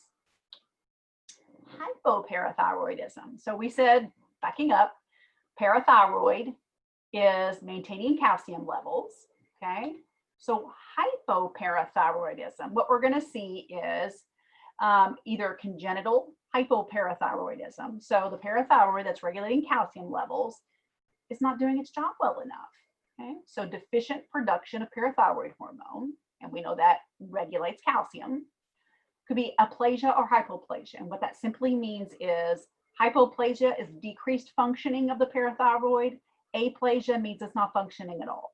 Okay, so the level of how well is the parathyroid functioning could be because we don't have it anymore, but we got rid of the thyroid. Okay, pseudo hypoparathyroidism is production of parathyroid hormone, but the end organs are unresponsive. Again, looking at that production of parathyroid that is supposed to go through the blood levels to be able to act on those things like absorbing calcium from the intestines and releasing it from the bone. So maybe we're putting it out there, but those receptors just aren't picking up on it. Okay. So again, identifying, is it truly a problem with the organ or is it a problem with the receptor side? So what they're supposed to do with the hormone, it's not working. And we could tell that by looking at hormone levels. So we're seeing results of not having enough, but it's out there. So then looking at those end organs. Okay. Production of parathyroid hormone is increased, but the end organs are unresponsive, thought to be inherited as an X-linked dominant trait with variable expressivity. So what that means is, depending on the variability of expressivity, is maybe this person doesn't know they have it. And some of the things that we're going to be seeing, if we aren't able to kind of pull the calcium and use it the way we should, is maybe lower levels of calcium that get into the bone. So we're not pulling enough in the intestines, our bone levels are low. This is kind of what we look at if maybe a younger person has fractures and they really were kind of lower stress fractures, like kind of concerning about why they had a fracture and it wasn't really traumatic. We're going to look at hormone levels to see, is it something to do with maybe not enough calcium being in the bones or not enough phosphorus in the bones? So that could question that as well. And then looking as well, is it something that's hereditary? So is there a parent, relative that has to take medication for a level of parathyroid in particular? And so looking at that and seeing where that could be coming from. Again, looking at the cause could tell us if we can fix it, and if we can, how can we fix it? Hyperparathyroidism. So the primary disease is an adenoma. That's a tumor, and it's usually a benign tumor on the parathyroid gland, which is on the thyroid gland, right? And so if it's on that, we're going to look at parathyroid and thyroid both and see if they're affected. But many times they can go in with the thyroid and either remove that tumor or hopefully not have to remove a whole lot of the thyroid, parathyroid. Hopefully it's not really invaded into that. It could be secondary as well. So then we look at what other organs are affected. So we talked about the kidneys, right? We said that the kidneys are responsible for filtering through the blood that has phosphorus and calcium, and that's where the split happens. That's where phosphorus is excreted and calcium is absorbed. What we might be seeing is that calcium is excreted as well. Or we might be seeing that phosphorus is held onto as well until both of those are being absorbed back into the bone. Something isn't happening right in the kidneys. And again, we can look at kidneys, we can look at BUN and creatinine, we can look at not only the blood levels of certain kinds of electrolytes, but we can also look at some of the things in urine, like specific gravity. Are we getting rid of too many things we shouldn't? And if it's a kidney issue, we're probably going to be getting rid of a whole lot more things than just getting rid of calcium. We're probably going to be getting rid of bigger things like maybe some proteins and those type of things. So common factor is hypercalcemia. And so what results from that is either this parathyroid is being released when it shouldn't be. Okay, so we're pulling more out of the bone, we're holding on to more of it. And again, that could lead to problems with the bones, but it also could lead to high calcium levels. And so calcium, if it's too elevated, can give us things like muscle cramps and muscle twitching, joint pain, muscle pain, but it can also lead to things like kidney stones. It's been linked to depression, diarrhea, all kinds of different things like that. So what are our multiple symptoms as well as looking at levels? Rare in children, again, we're thinking about if this is a renal disorder. Okay, so if it's a renal disorder, then we can look back and say that it could be leading to this. If it's an acute renal disorder, it's going to be short term. We're going to see it temporarily and be able to compensate. If it's a chronic renal disorder, then it's happened over time, and then we're going to be able to see that. So over time, it's not going to be as common in children. So diagnostic evaluation, again, looking at kidney function, as well as looking at functioning of the parathyroid, as well as the thyroid, because they're so well connected, looking at calcium and phosphorus levels. And we could even look at maybe some bone density, those type of things, history of fractures, all those type of things to see is our level of either what we are absorbing or what we're pulling out of the bones, is it normal or is it deficient? So if it's normal, meaning that we're already producing a lot, so we don't have to pull from it. If it's deficient, it can mean that we're not making enough parathyroid hormone, so we're continually pulling from it. Therapeutic management involves either removing that kind of a benign tumor that may be there, or looking at the underlying cause. So is it something, again, that could be idiopathic, so maybe isn't related to a tumor, but maybe related to a kidney disease or maybe an autoimmune process. So looking again at, is it just related to this disorder, or are there multiple disorders, and following it back on where it's kind of occurring. Nursing considerations, again, we're very concerned about levels of calcium. Not only are we talking about bone health, but we're talking about cardiac health, as well as looking at renal function, looking at muscle weakness, muscle spasticity. So there are a number of tests like the Spoke-Dex test and a couple of other tests that they talk about in assessing for levels of calcium for muscle weakness or muscle spasticity.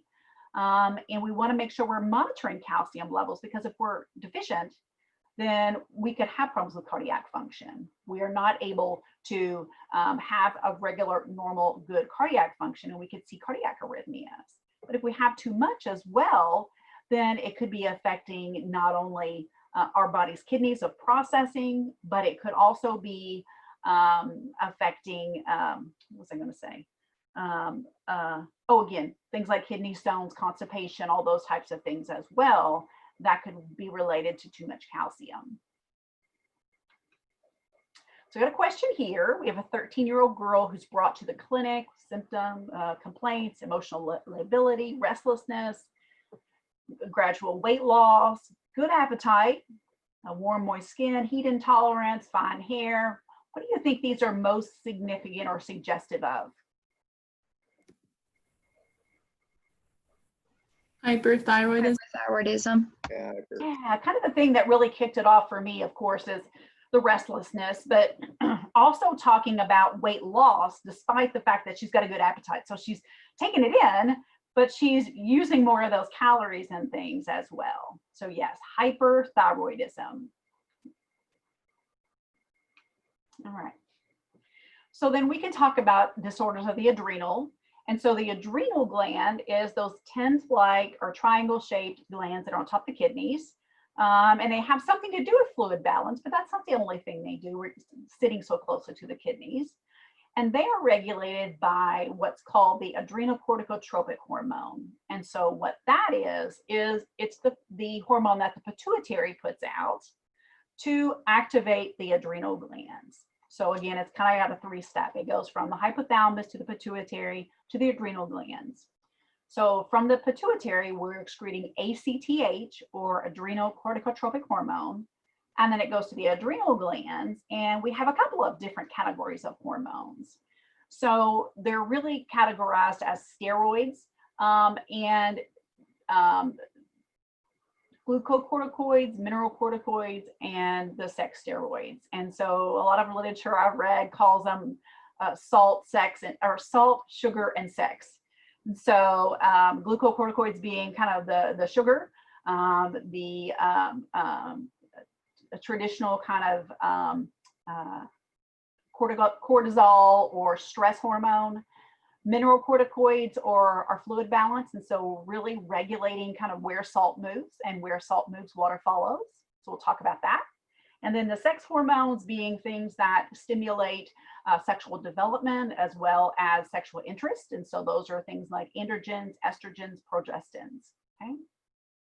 So we can look at some of these levels, and we're talking particularly about children.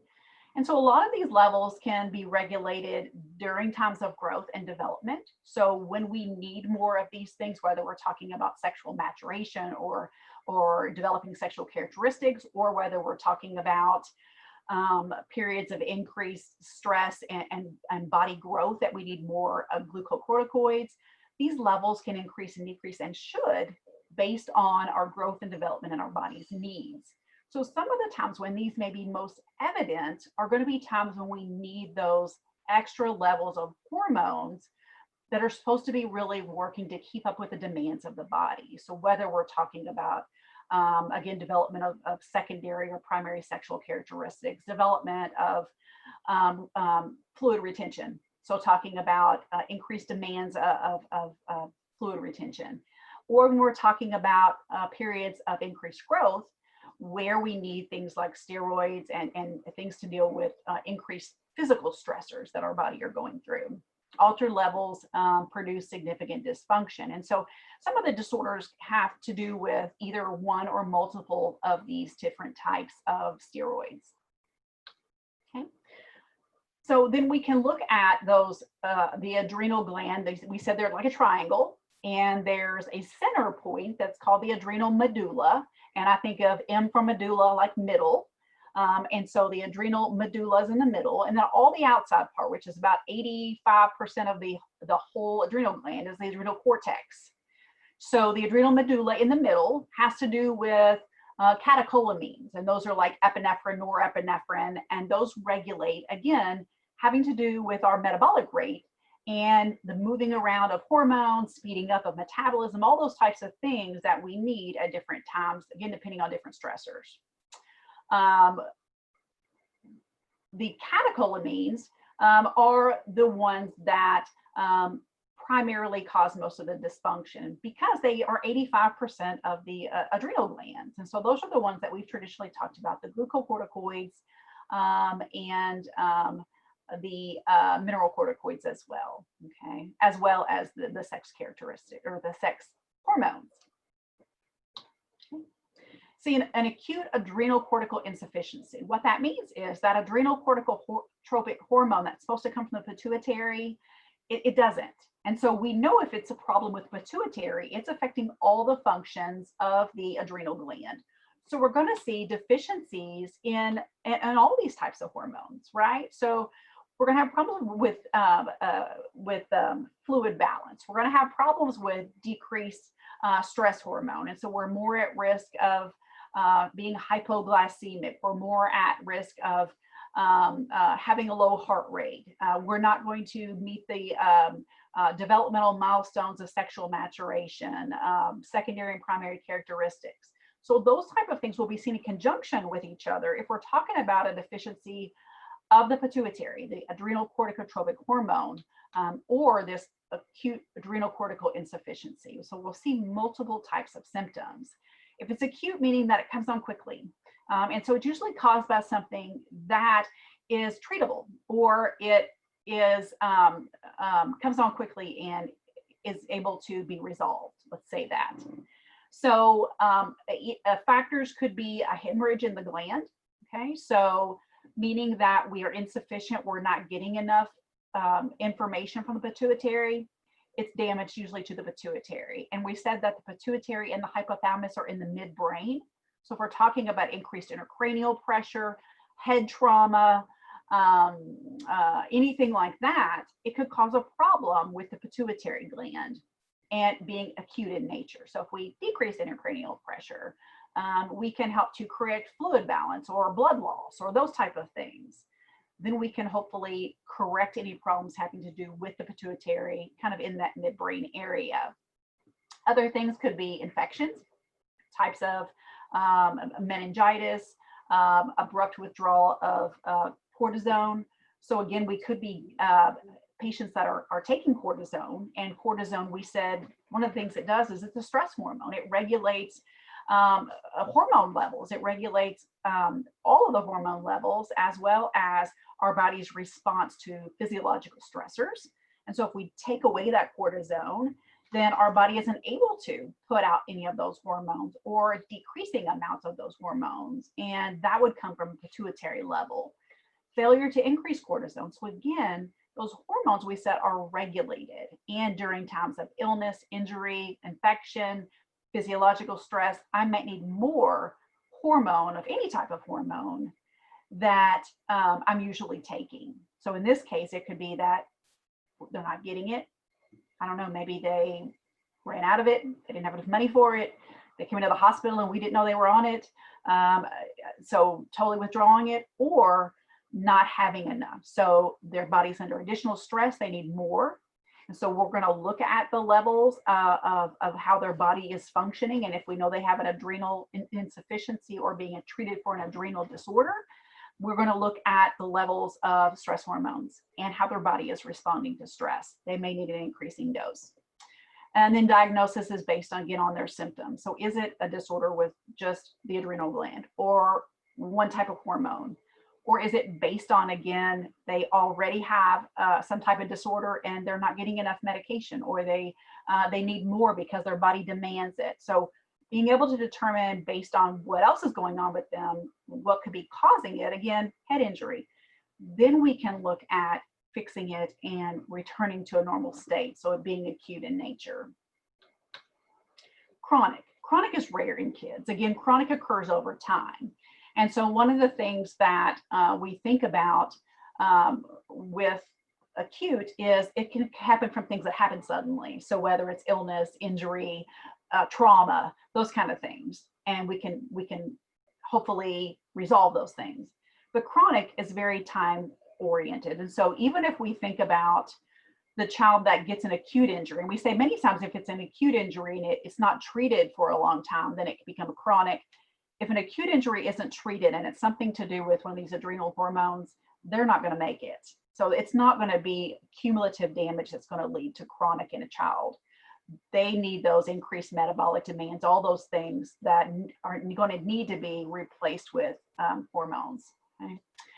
Again, Addison's disease, not as common, but again, we're talking about potentially the adolescent that's growing into an adult as well. So with Addison's disease, we know that it means that we're insufficient. You can add some more hormones onto me. I don't have enough. And so it says it occurs, it's usually the result of some type of a tumor or a lesion on the adrenal glands. So looking at the adrenal glands, so we can do that with an ultrasound. We can look at other hormones that are affected. And many times, if there is a tumor that's on the adrenal gland, it can also be pressing on or affecting the kidney. And so also looking at kidney function. So being able to tell us it's something directly affecting the adrenal glands. Or if we look at it and they're not having enough hormone, again, it could be idiopathic, meaning that we don't know.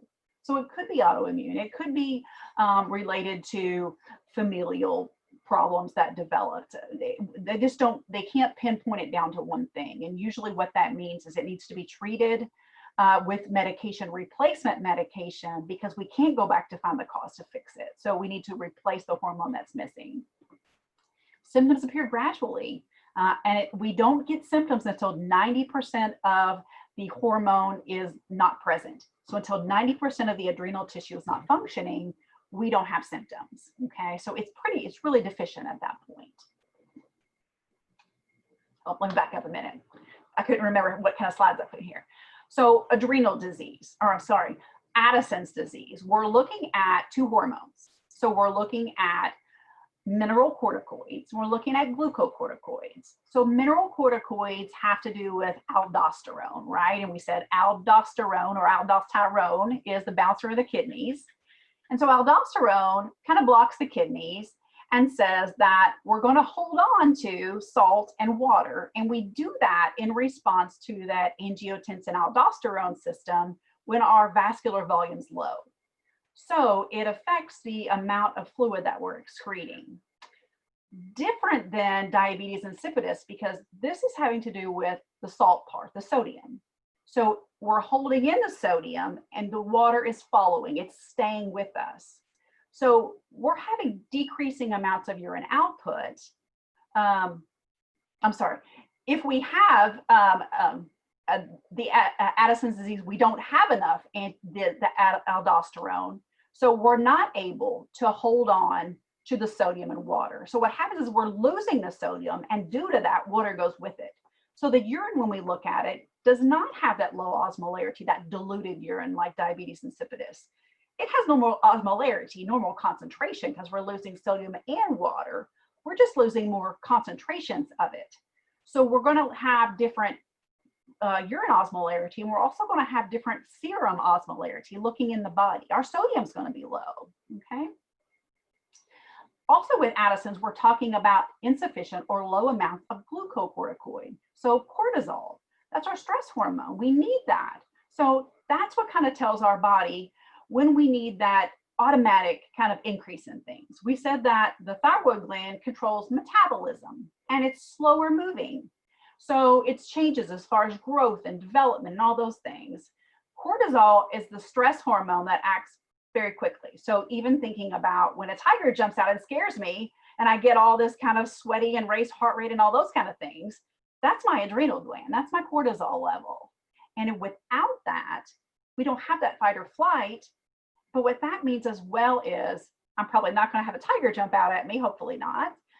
But what I may have is an illness, infection, injury where I need increased metabolism, where I need increased ability to pull in calcium from the cells. I need increased ability to hold on to vascular volume. I need increased ability to be able to send out red blood cells or white blood cells. I need that ability quickly to be able to prevent further injury, to be able to heal from illness, to be able to fight infection, all those types of things. So what we're going to see in Addison's disease is low cortisol. So I'm not holding on to that fluid. I'm not holding on to, I'm not sending out white blood cells like I should. I'm not replacing red blood cells like I should.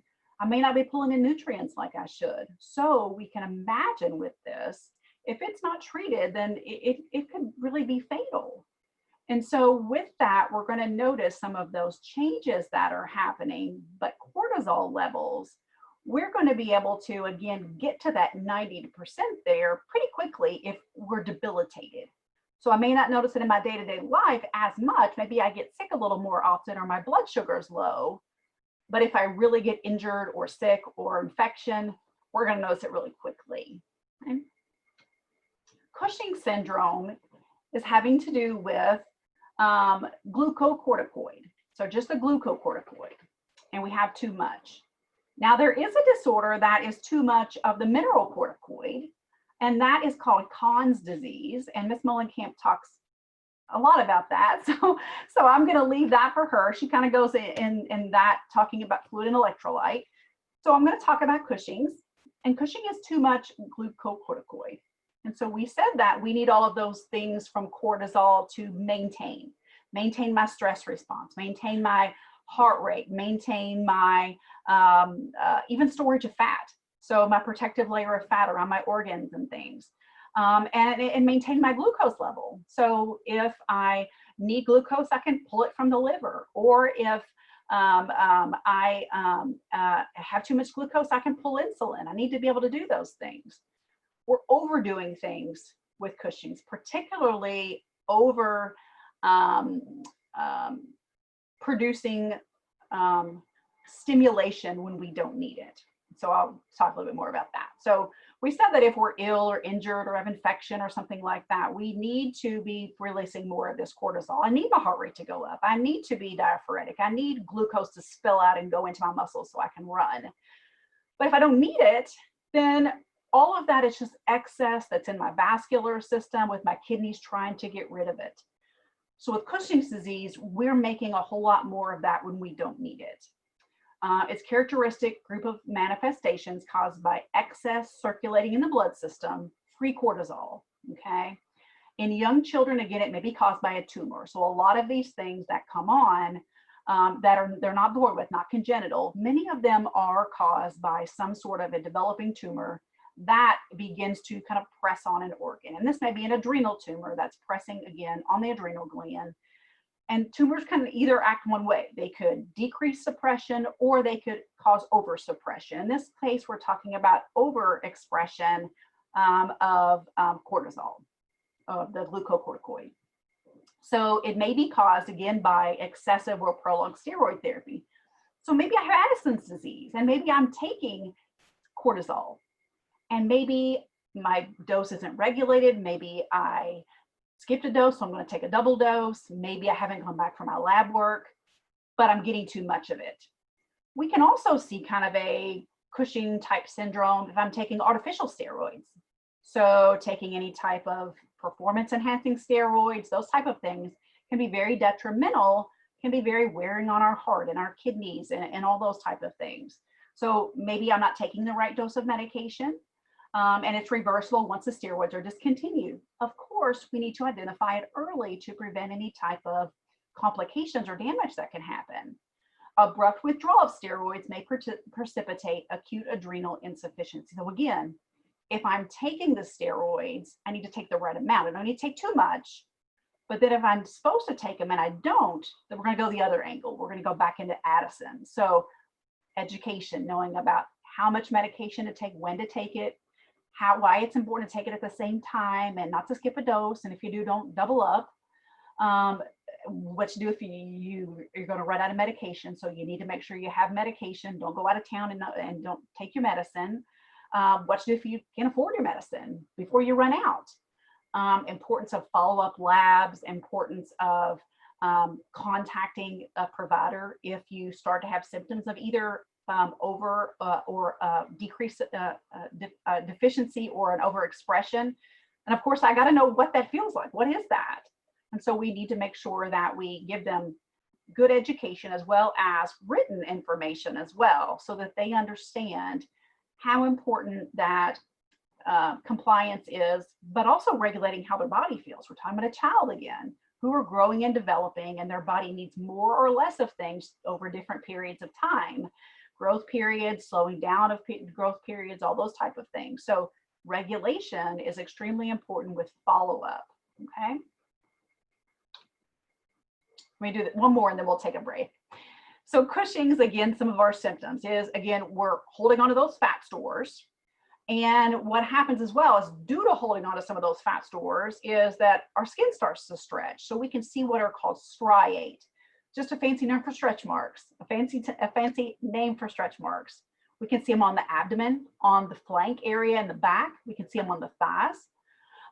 Bruising can also happen. So again, this increased cortisol as well is speeding things up, and it can also damage very tiny blood vessels. And with that, we can see bruising and bleeding underneath the skin there. Weight gain due to that fat storage, as well as hyperglycemia. We're spilling out a whole lot more of glucose from the liver because we think we need it, that for that fight or flight, we need to fix something, or we need to, we have increased needs, but we really don't.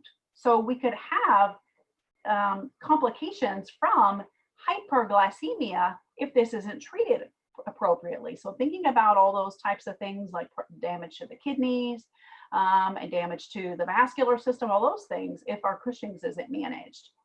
We also can get kind of a round fluid filled, but also more kind of fat storage, again, moon face, what it's called.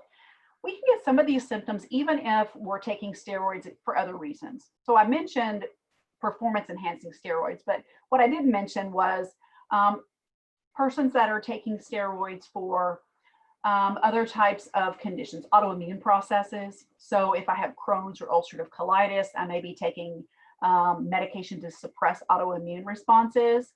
And some of that suppression could be due to steroids.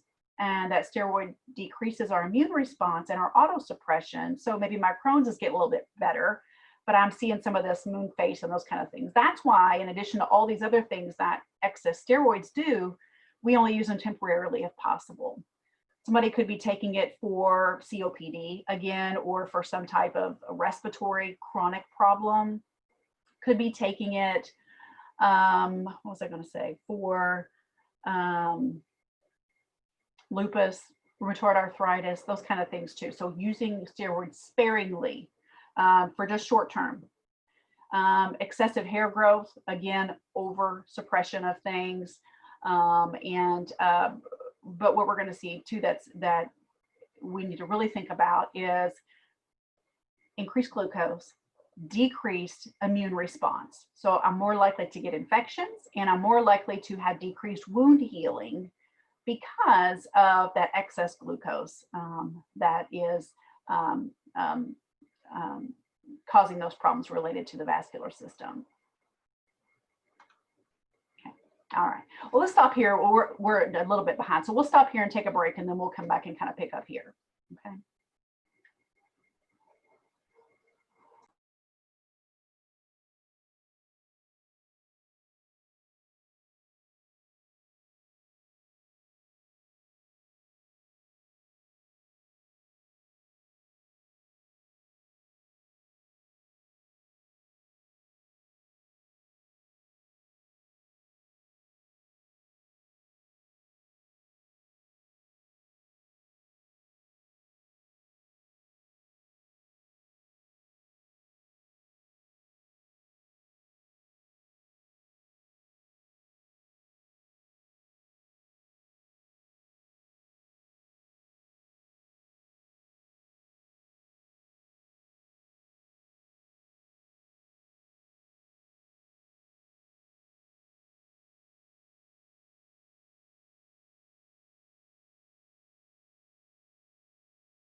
Okay, so we were finishing talking about Cushing syndrome, and we said that it could either have a primary cause, or I'm sorry, a pituitary cause or adrenal cause. And so kind of touching back on that, if it's a pituitary problem, we're looking at an excess of the pituitary hormone, which is adrenal corticotropic hormone. And that is what goes and stimulates the adrenal gland. So if we're looking at having an excess of that hormone, then we're looking at an overactive pituitary.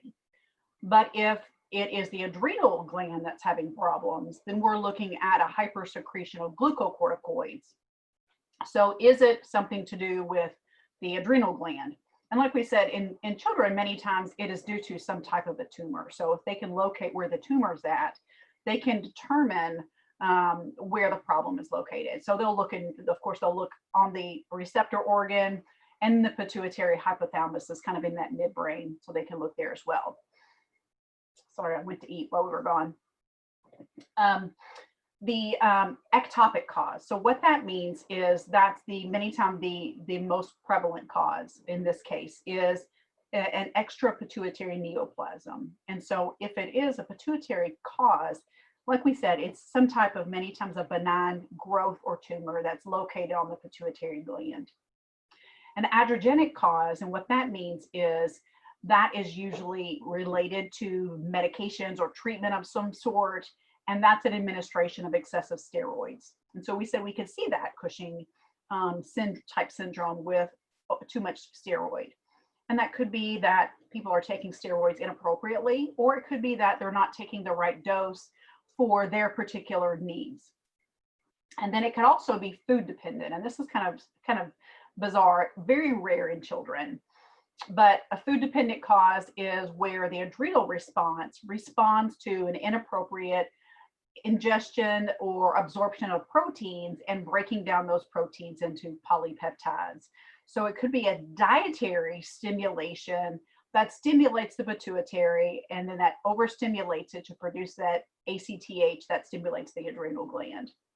So again, kind of following back and kind of determining what cause it is. Oh. Okay.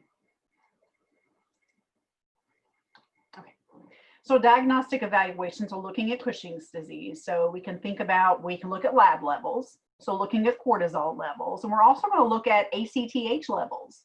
So again, looking at, is it a adrenal gland issue or is it a pituitary issue? And again, if it's a pituitary problem, many times we're going to see multiple type of hormone disorders, because it's not usually just going to affect one type of hormone coming from the pituitary gland.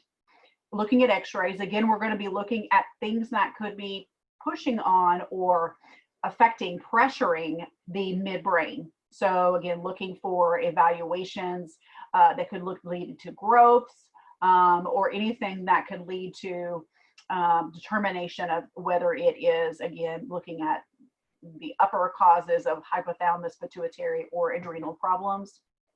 And then lab tests. We're going to look at things that are indicative of the hormones that are what the hormones should be doing. And so we know with glucocorticoids, cortisol, we should have regulation of normal glucose levels. And that means that if we need more glucose, then we excrete it from the liver, but we use it. Or if we don't, it's excreted in the urine. So we're maintaining normal levels. And those things we'll look at are going to be things like glucose, but we're also going to look at the other hormones that could be affected too.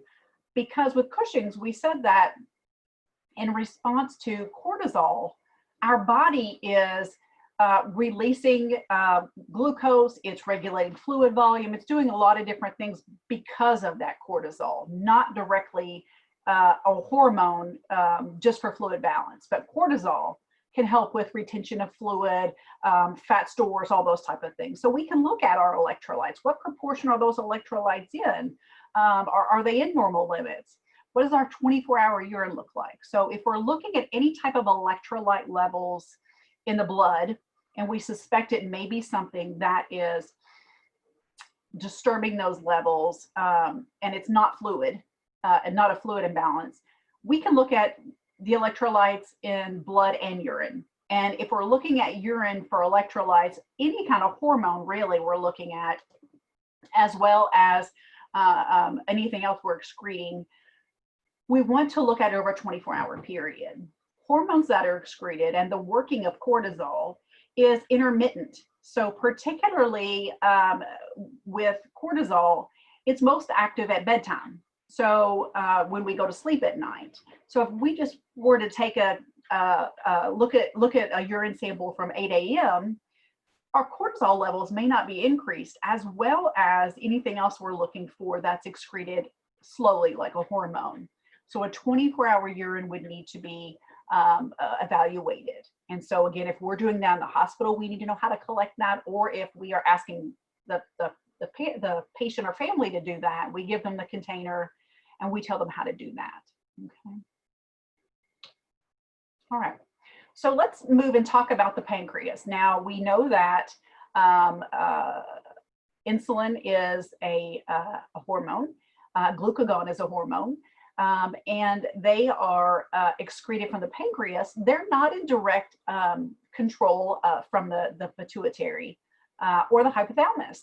They are regulated really based on other hormones. And so what I say about that is that when we are releasing insulin, it's based on glucose levels, and our glucose levels could be based on our metabolism and how we are able to process glucose, how much we're taking in, all those things. So the pancreas and the use of insulin or glucagon is in response to a lot of other body functions, and not simply elicited from kind of that cascade from the hypothalamus to the pituitary. So we know that the pancreas, again, has a balancing act. So alpha and beta cells. Alpha regulates production of glucagon. And simply what that is that's to help us if our blood sugar gets low. So glucagon is produced, and if we need it, it's excreted. But if it goes out into the blood system and we don't need it, it's stored in the liver. And then when our blood sugar gets low, then it can be released. And that's really important, because we do start to get some of those symptoms when we're getting our glucose is getting low, and then lightheadedness, nausea, those kind of things, to let us know that we need more glucose. And so in the interim period, we can get a short-term amount of that released from the liver, because it's produced in the pancreas and stored in the liver. But on the flip side of that, what if our glucose is elevated in the vascular system, in our blood? So we need something to be able to help us to go to the receptor site, which are the cells, to open it up to allow glucose to enter, and that's our insulin. So really that balancing act of having normal glucose levels, and again, based on lots of things that could happen with us, is we have more or less needs for both of these things. It could be based again on exercise, what I'm eating, what time I'm eating. It could be based on, again, illness, infection, injury, all those type of things, because glucose, we know, is not just used for to feed ourselves when we are excreting physical energy, but it's also growth and development. Our cells are working overtime and duplicating and being able to meet the demands that our body needs. And during times of growth and particularly growth, we need increased amounts of energy. But then at other times as well, we may have increased needs for energy, if we think of that's what glucose is, when we have an illness, injury, infection. So physiological stress needs glucose to be able to fuel that. And particularly when cortisol is released with those increasing stress, one of those needs is glucose, it's energy. And so we need that glucagon to be able to be released from the liver to fuel and to feed our body's needs. Delta cells are also present in the pancreas, and those produce what's called somatostatin. And it is the balancing act. It regulates production of insulin and glucagon that we need. So it ensures that the glucose that is released that isn't needed, that glucagon is taken to the liver and stored, and that if we have increased levels of glucose in our system, we're not producing glucagon and sending it out. Or if we have our blood sugars low, we're not spilling out more insulin. So it's a balancing act. So diabetes, again, important we designate what diabetes mellitus is from diabetes insipidus, and that it is a lifelong disorder. So particularly if we're talking about, if we're talking to an older generation or things like that, diabetes was something that was thought of kind of like cancer or something like that, in that, wow, this is really life shortening or life ending. And really, if we think about diabetes well managed, patients can prolong the time at which they may see symptoms for 20 or 30 years. And at that time, what we talk about seeing is increasing needs for things like insulin and those type of things, but much better detected and managed now. So characterized by a deficiency in insulin, either the insulin receptors, the beta receptors either aren't making enough insulin for our needs, or they're not making them at all. And that kind of determines exactly what type of diabetes we have. Most common endocrine disorder in childhood. And again, one of the main reasons is that it is not reliant on other types of hormones to affect it. So it is a deficiency when we're thinking about most common, an autoimmune process. And it's where either, like we said, our autoimmune system is attacking parts of the liver, in particular these beta cells. And so we're not making the insulin that we need. Peak incidence is early adolescence. So we think 10, 12, 15, around that age. One of the positive things really may be that we can elicit information about subjective symptoms. But another thing as well is we're leading into the period where they're away from parents a lot. So it may be things for them that are just a little troublesome, but it's not really diagnosed sometimes until it gets to be really serious in a diabetic ketoacidosis state. So again, the things that we're thinking about being some of the primary symptoms are being the polyuria, the increased urination. And what that it simply is we don't have the insulin being supplied to open the cells to allow glucose to come in. And so if we have too much glucose in the vascular system, one of the ways we get rid of that is we pee it out. And so if we keep taking in glucose, we're taking in food, then we're going to keep having increased amounts of urination. With that, we can get dehydrated pretty quickly. And so with that dehydration of getting rid of a lot of fluid, we get really thirsty with that polydipsia. And then due to the fact that we're not getting glucose in the cells, they're kind of starving and they're indicating to us that they need more glucose. And so we have polyphagia, which is increased hunger in response to that as well. At this period, we may equate that to growth period. So they're just eating a lot. They're teenagers. They're sleeping a lot. But it could also be at this time as well that they're not within the parent's sight as often as maybe they should. So important that teachers are informed about these kinds of symptoms as well. We said if it's type 1 that some changes can happen very quickly, and they could go from being hyperglycemic to have DKA very quickly. So we'll talk about some of those kind of symptoms as well, being able to determine at that state, we have a really high glucose level. And so what do we do about it when they come in to see us? Type 1, again, characterized by an autoimmune process, destruction of beta cells, okay? Most common type of diabetes in childhood. Type 2 arises from insulin resistance. Most common in an older person, so usually after the age of 45. We know who its most risk factors. So some of the things we think about is kind of that metabolic syndrome. So in conjunction with diabetes. Many times what we see too is problems with hypertension, obesity. We're starting to see that in younger people. So we're talking about adolescents, school age, watching children, particularly checking glucose levels, children that are overweight, obese, and also checking thyroid levels, checking things that we traditionally used to check in older adults, checking them in younger adults as well, so that we can identify these things quickly and treat them and prevent long-term complications. Flo. Yes. I know Quest is who we used to use. They've partnered with Cleveland Clinic, and there's actually an insulin resistance score now. I know that we tested several adolescents, especially if like both parents had diabetes or grandparents, and it gave us a early indicator if they were insulin resistant.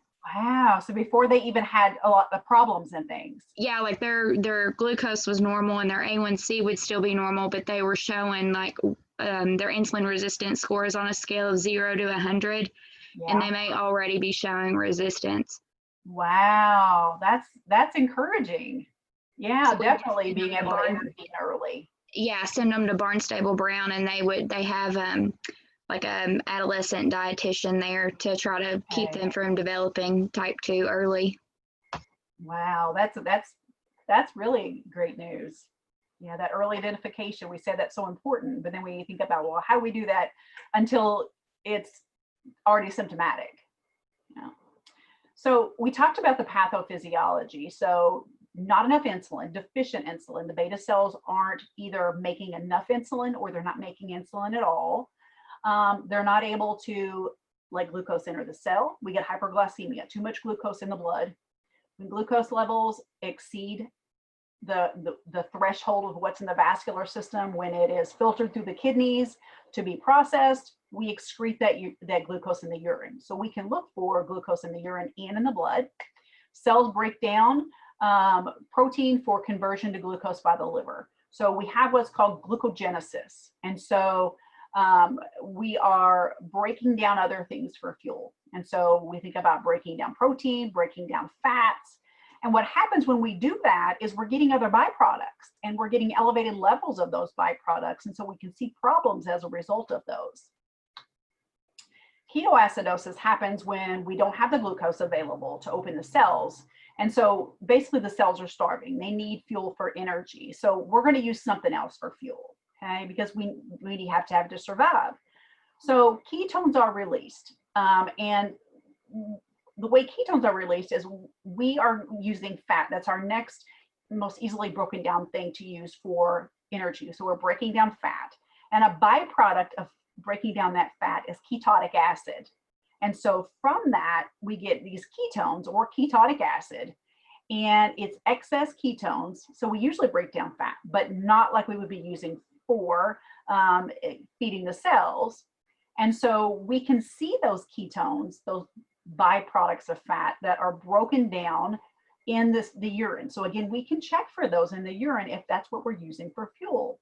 Or they're broken down and excreted from the lungs. So we can smell it on the breath as well. And so byproducts, we can see both ways. We get that fruity kind of smell, kind of like a juicy fruit kind of smell, or we can assess for ketones in the urine as well. Ketones in the blood, they're acids, ketonic acid.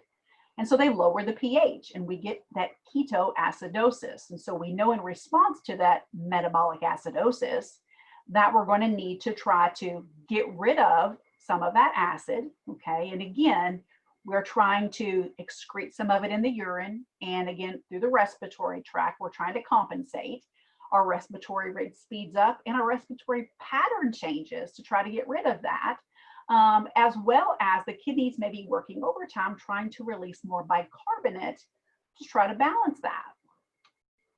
Those breaths we were talking about are called Kushmal respirations.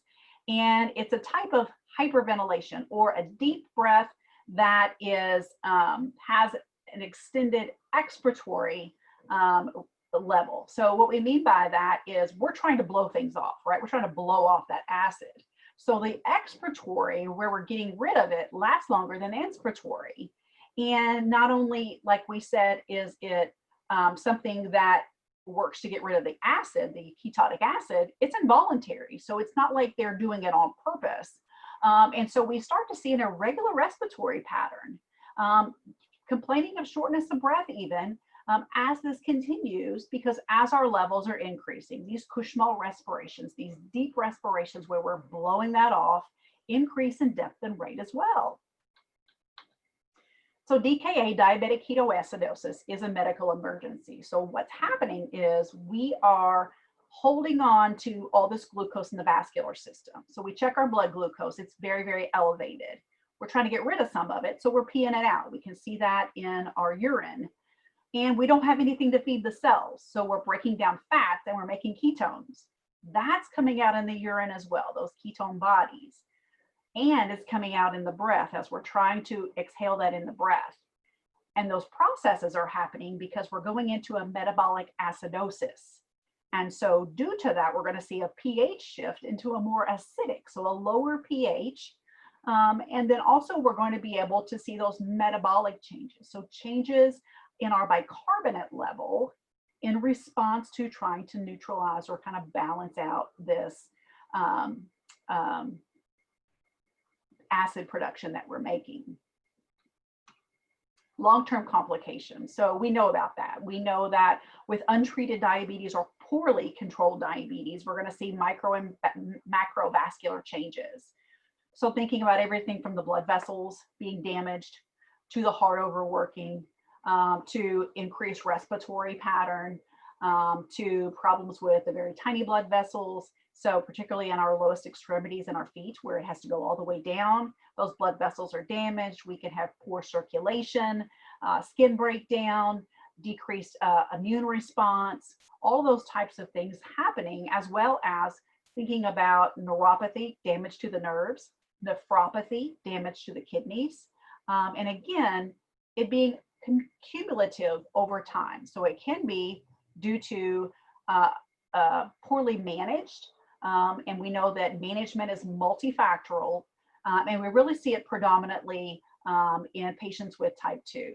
And what we mean by that is when type 1 happens, usually it's at a younger age, and if it's not managed, then it can be life-threatening. So you're not going to get those chronic complications as much as someone who has type 2 and already has those vascular problems when they're detected. So usually when they're detected, they may already have obesity and hypertension and hyperglycemia, all those things that could already be leading to problems really equated to diabetes. Therapeutic management. So what we need to do is multifactorial. One of the things that we want to do, well, a couple of things we want to do. We said our fluid balance is disrupted. We've peed out all of that, so we're dehydrated. We also are in metabolic acidosis, and we're also hyperglycemic, right? So what we need to do is, in a combination of things, first we need to make sure that we are returning fluid balance. And the reason I say that is because if we don't have fluid balance, then our heart's going to stop, okay? We don't have enough, our heart's going to become overworked, we're going to become hypertensive, tachycardic, and we could go into dysrhythmias and we could die. So fluid balance first. We can't correct any electrolyte imbalances. We can't replace anything that's missing if we are fluid deficient, because where's it going? If we're going to put insulin in an IV, it's got to go in the vascular system. If I don't have fluid, it's not going anywhere. So we're replacing fluid. We're also going to be giving insulin, but we're not going to give insulin until we can check blood glucose, right? We can do a finger stick, but we want to make sure that we're checking glucose accurately in the vascular system. Now, it's not going to take hours and hours to replace fluid volume. We're going to start replacing fluid volume. As we're doing that, we're checking glucose. We're going to get an accurate glucose level. We're going to start giving insulin. We could give insulin in an injection, but we're in DKA. We may have blood sugar of 500 or 600 or even higher. So an injection is not going to do a whole lot. We're going to give insulin in an IV. So what type of insulin do you think we would give? Short acting. Yeah, we usually give short acting, so a regular insulin. In fact, regular insulin is the only insulin that you can give in an IV.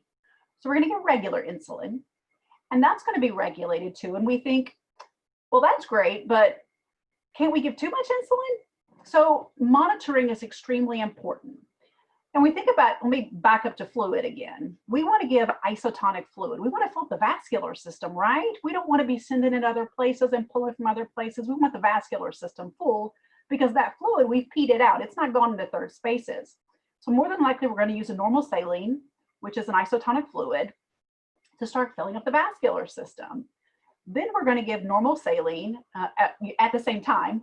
We're going to, once our fluid is starting to become replaced, we're going to start an IV with regular insulin, and we're going to continue to monitor glucose levels.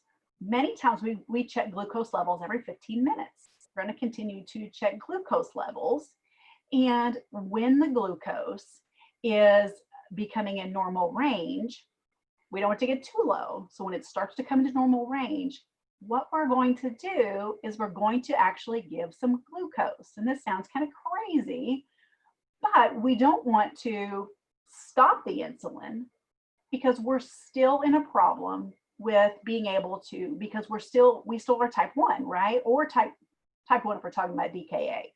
So we still have the problem going on. So we don't stop the insulin. So we're going to regulate the amount of insulin and glucose that's being given to keep that in range. So we'll be giving them both at the same time, really, to keep that in range, to support the body while it is needing that glucose to get into the cells to feed it, but also needing the insulin to be able to pull it in there. Okay. Laboratory results. So we can check glucose in a number of ways. We're going to be checking it in the blood. While we're worried about DKA, we can also do finger sticks. So we'll be monitoring that. And then we can check hemoglobin A1C. And when patients are at home caring for themselves, they need to know about all of those things. Because when they come in for a doctor's appointment, they're probably going to check a blood level. They're going to get a blood sample because they're going to want to look at a lot of things. When they're at home, they may be doing finger sticks. Okay? And when they go back to the doctor, they're going to get their levels for hemoglobin A1C. And there's nothing worse than a patient that says, I got all these labs and all these numbers. I don't know what they mean.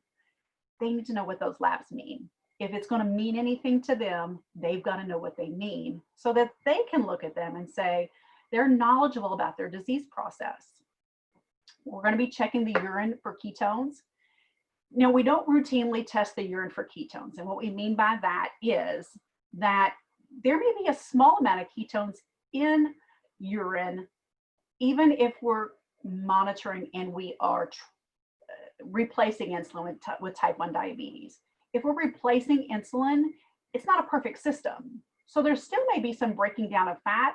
We're not going to get into an acidosis state, but there still may be a small amount of ketones. We're concerned about ketones when we have an illness. So when the patient is ill, has infection, anything like that, when the body needs more glucose, being concerned that we may not be meeting the demands of the needed glucose. So we start using other things for the fuel that we need. So if they're ill, injury, things like that, then we're going to be checking urine ketones. Especially, that's a good thing for them to check at home and know when to check them. They can use a dipstick. It's very easy to do. They can look at it, and they're going to be instructed to do that when they're ill, particularly when they are losing fluid. So vomiting, diarrhea, those type of things. Okay. We need to teach our patients, and we're talking again about at what age is it appropriate to give information. So how do we give information that's age appropriate in a way they can understand, and being able to know as well with each child when they're ready to start taking on responsibilities. Children can start to do things, particularly when they really start school age. Again, knowing about, particularly in school age, because they are learning all about rules and concrete operations. And this is rule oriented. I check my glucose, it's this number, this is what I do. And they can become very involved in that. Now, we want to make sure that the parent is there as well. We don't want them doing this alone. When they get into adolescence, they can start taking on those things more alone. But at school age, it's strictly learning and performing in the presence of a parent, as well as the school nurse, keeping them informed about everything as well. So treatment, again, is going to be about nutrition. One of the important things that we need to have to think about with children is they need nutrition. They need a lot of nutrition. They need fats, they need sugars, they need all those things to help their body to be able to have good growth and development. What we don't need is simple sugars. We need to decrease the amount of fats. So we don't want to restrict the amount of food. We need to change the type of food sometimes, but we don't want children to go hungry or use food as a punishment or anything like that. And if we're talking about a child's meal, we need to really talk to the family about changing how everybody eats. So it's not a punishment. It's not, excuse me, it's not about singling someone out, but it's about a healthier lifestyle for everybody. Exercise is great. We want to encourage exercise all the time. It decreases weight, as well as helps to make insulin more efficient in opening up the cells and pulling in glucose. The only time we want to restrict against exercise is if they are sick, they test their urine and the ketones are elevated. What will happen is, as I'm doing exercise, I need more fuel for my muscles and I need more glucose, and I don't have it, and I start burning more ketones. So elevated ketones, if they're ill, no exercise. Teaching the parent and the family how to manage hypoglycemia. Again, insulin is good. Lots of insulin is not better, okay? How to manage it. What are symptoms of hypoglycemia? So how to recognize that. Recognizing that it is prevalent many times with long periods of not having glucose or food.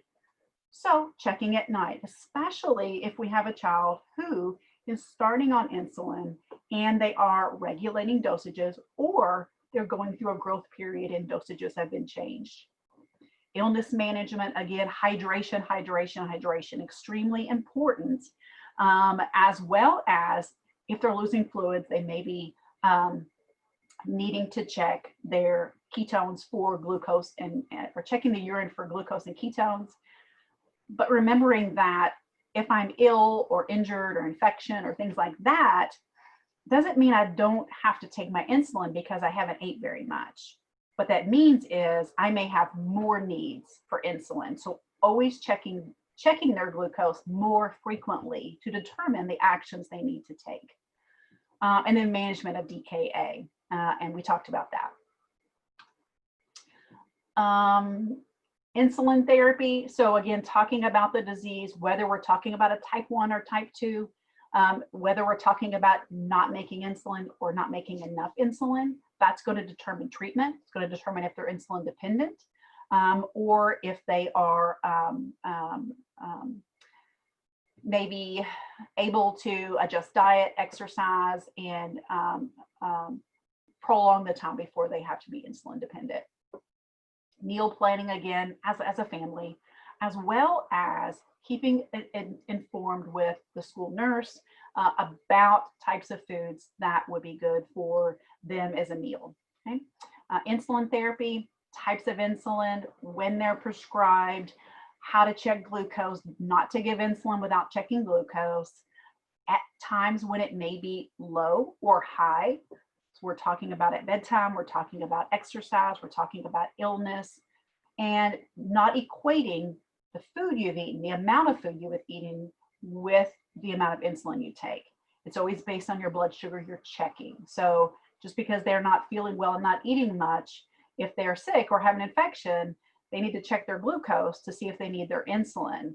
They don't need to just say, well, I'm not going to bother because I'm not taking my insulin because I haven't eaten very much. Understanding, like we said as well, that glucose comes from many sources, not just what we've directly ingested.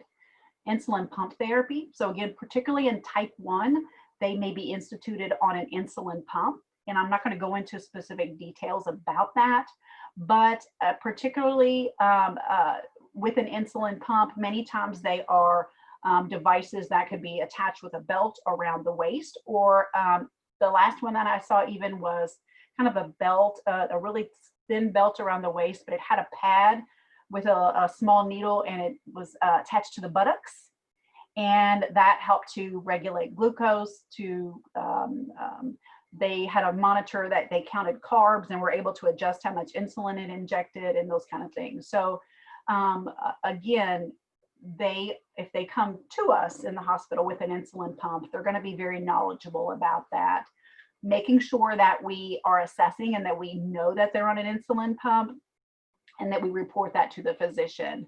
Many times what they will do is determine if we're going to supplement with the insulin pump, if they have surgery or if they have had an accident or something like that. They may not have the insulin pump available to use. So let's say that if they were in an accident, we need to know how to replace that and those kind of things. So in that discussion of diabetes and how you manage diabetes, an insulin pump may be one of those things. And then glucose monitoring, when to monitor, what those numbers mean. Okay. All right. So here again, glucose monitoring. We know that we want to give education and information. We want to give it in manageable chunks. And so that education continues at every visit as we're learning more and as the child grows and ages more, as they can understand more. We're very task oriented at school age. We're very rule oriented. So they can definitely have the dexterity to demonstrate checking a blood sugar, to being able to growing to understand how to draw up insulin, to look at the insulin and being able to learn how to inject it. Don't want them to do it alone, but they can start at a younger age to know how to do those and become responsible for doing that. So when they are older and on their own, they'll already be proficient at it. Okay, again, checking glucose.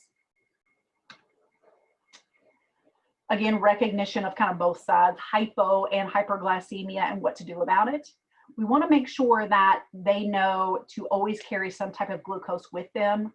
So whether it be glucose tablets, which is really recommended, some of the literature will say to carry lifesavers or things like that. And if it's an older child, maybe that might be a go-to. It's better than nothing.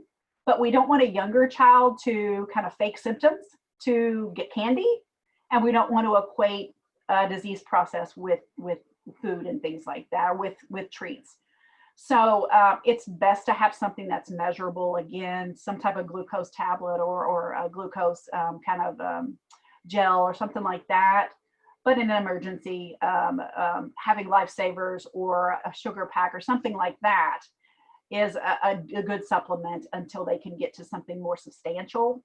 So we think about a simple sugar first, like something like a glucose tablet or sugar or candy that gets quickly into the intestines, is broken up and gets into our blood system very quickly, but they can also drop very quickly. So we need a long lasting carbohydrate as well. Things like milk that have lactose, or a turkey sandwich or peanut butter, things like that can help to sustain long-term carbohydrate needs as well. So following up with something more substantial after initially having the simple sugars. Management of minor illnesses, again, checking in with the physician, knowing that hydration is important, as well as monitoring fluid loss too, intake and output. Record keeping, it's going to be important we document these things. And a lot of glucose monitors are great in that they keep a long record of glucose, but we want them to also be able to look at it at a pattern as well. So getting them to document it in kind of a diary, they have those for diabetics, to document what time of day it was and what their glucose was and what they did about it. That's going to help them learn those patterns, as well as looking at it and saying, wow, last week I was really within range, but this week something's going on that's made it elevated over this week. Looking at hygiene, again, we want to be concerned about those things that could be complications of diabetes. So anything that could be an ulcer that's not healing. So again, checking feet, checking heels, checking between toes, watching for any type of infection. Those type of things are things that we need to be mindful for with diabetes. And then family support, of course. It's very devastating to think that your child has a lifelong disease that needs to be treated with a lot of different treatments. And it's a lot to learn. It's overwhelming. And so that's why we want to talk about it, but then we want to follow up. So if they came in with DKA and they were diagnosed, we're going to talk about diabetes and checking and all those things, but we're not going to send them home and say, good luck. They're going to follow up with a dietitian, and they're going to follow up with a diabetes educator. And then they're going to continue to learn and have follow-ups to make sure that they have everything they need to manage their disease. Okay, this is the last one, I think. So nursing diagnoses, risk for injury related to insulin deficiency. And by injury, we could mean that they could get lightheaded, they could pass out, they could go into DKA, all those types of things. Risk for injury related to hypoglycemia. So hypoglycemia, again, our blood sugar is low. We could again, we could get lightheaded, we could pass out. Low blood sugar can be life-threatening. So they could lose consciousness. It could affect respiratory effort, all those types of things. Knowledge deficit, huge knowledge deficit for the child and the parents, newly diagnosed. And so again, presenting it calmly in manageable chunks and letting them know that this learning is going to continue, that it's not going to be like you have to learn everything today and you're never going to have an opportunity to ask questions or continue to monitor. Questions? Okay, so our last lecture, again, we have ATI tomorrow. If you need that, it's from 6 to 8. ATI after our exam on Wednesday will start at 6. It's not cumulative. We will just be tested over the things we've covered last. Okay. And I've enjoyed spending the summer with you guys. I'm going to miss you. I've spent a lot of time with you. So I hope some of the things I said tonight didn't upset you or frighten you or things like that. That's not at all what I intended. I just wanted to really indicate to you that our guidance doesn't stop when we think that you're going to preceptorship and then you're not our problem or whatever. Our guidance, it goes along with career guidance, with extra help you might need outside of school. So we let you know about prep courses and anything our students have recommended. We can give you referrals of students who've gone there to ask the questions or anything like that. So we're truly invested, not only just in the numbers and scores and things like that, we're invested in you. And as your journey through nursing school continues, our focus changes as well. It changes from classroom to practice. Okay, all right. Well, if you think of any questions, just let me know. And Did you say that the exam on Wednesday is not cumulative? it is not cumulative. So we had a very short time this summer with a lot of information, and we took ATI, which was cumulative. So it's just over the last content we had since exam 2. Okay, great. Okay, you're welcome. I will see you tomorrow or Wednesday. Thank you. We'll miss you too.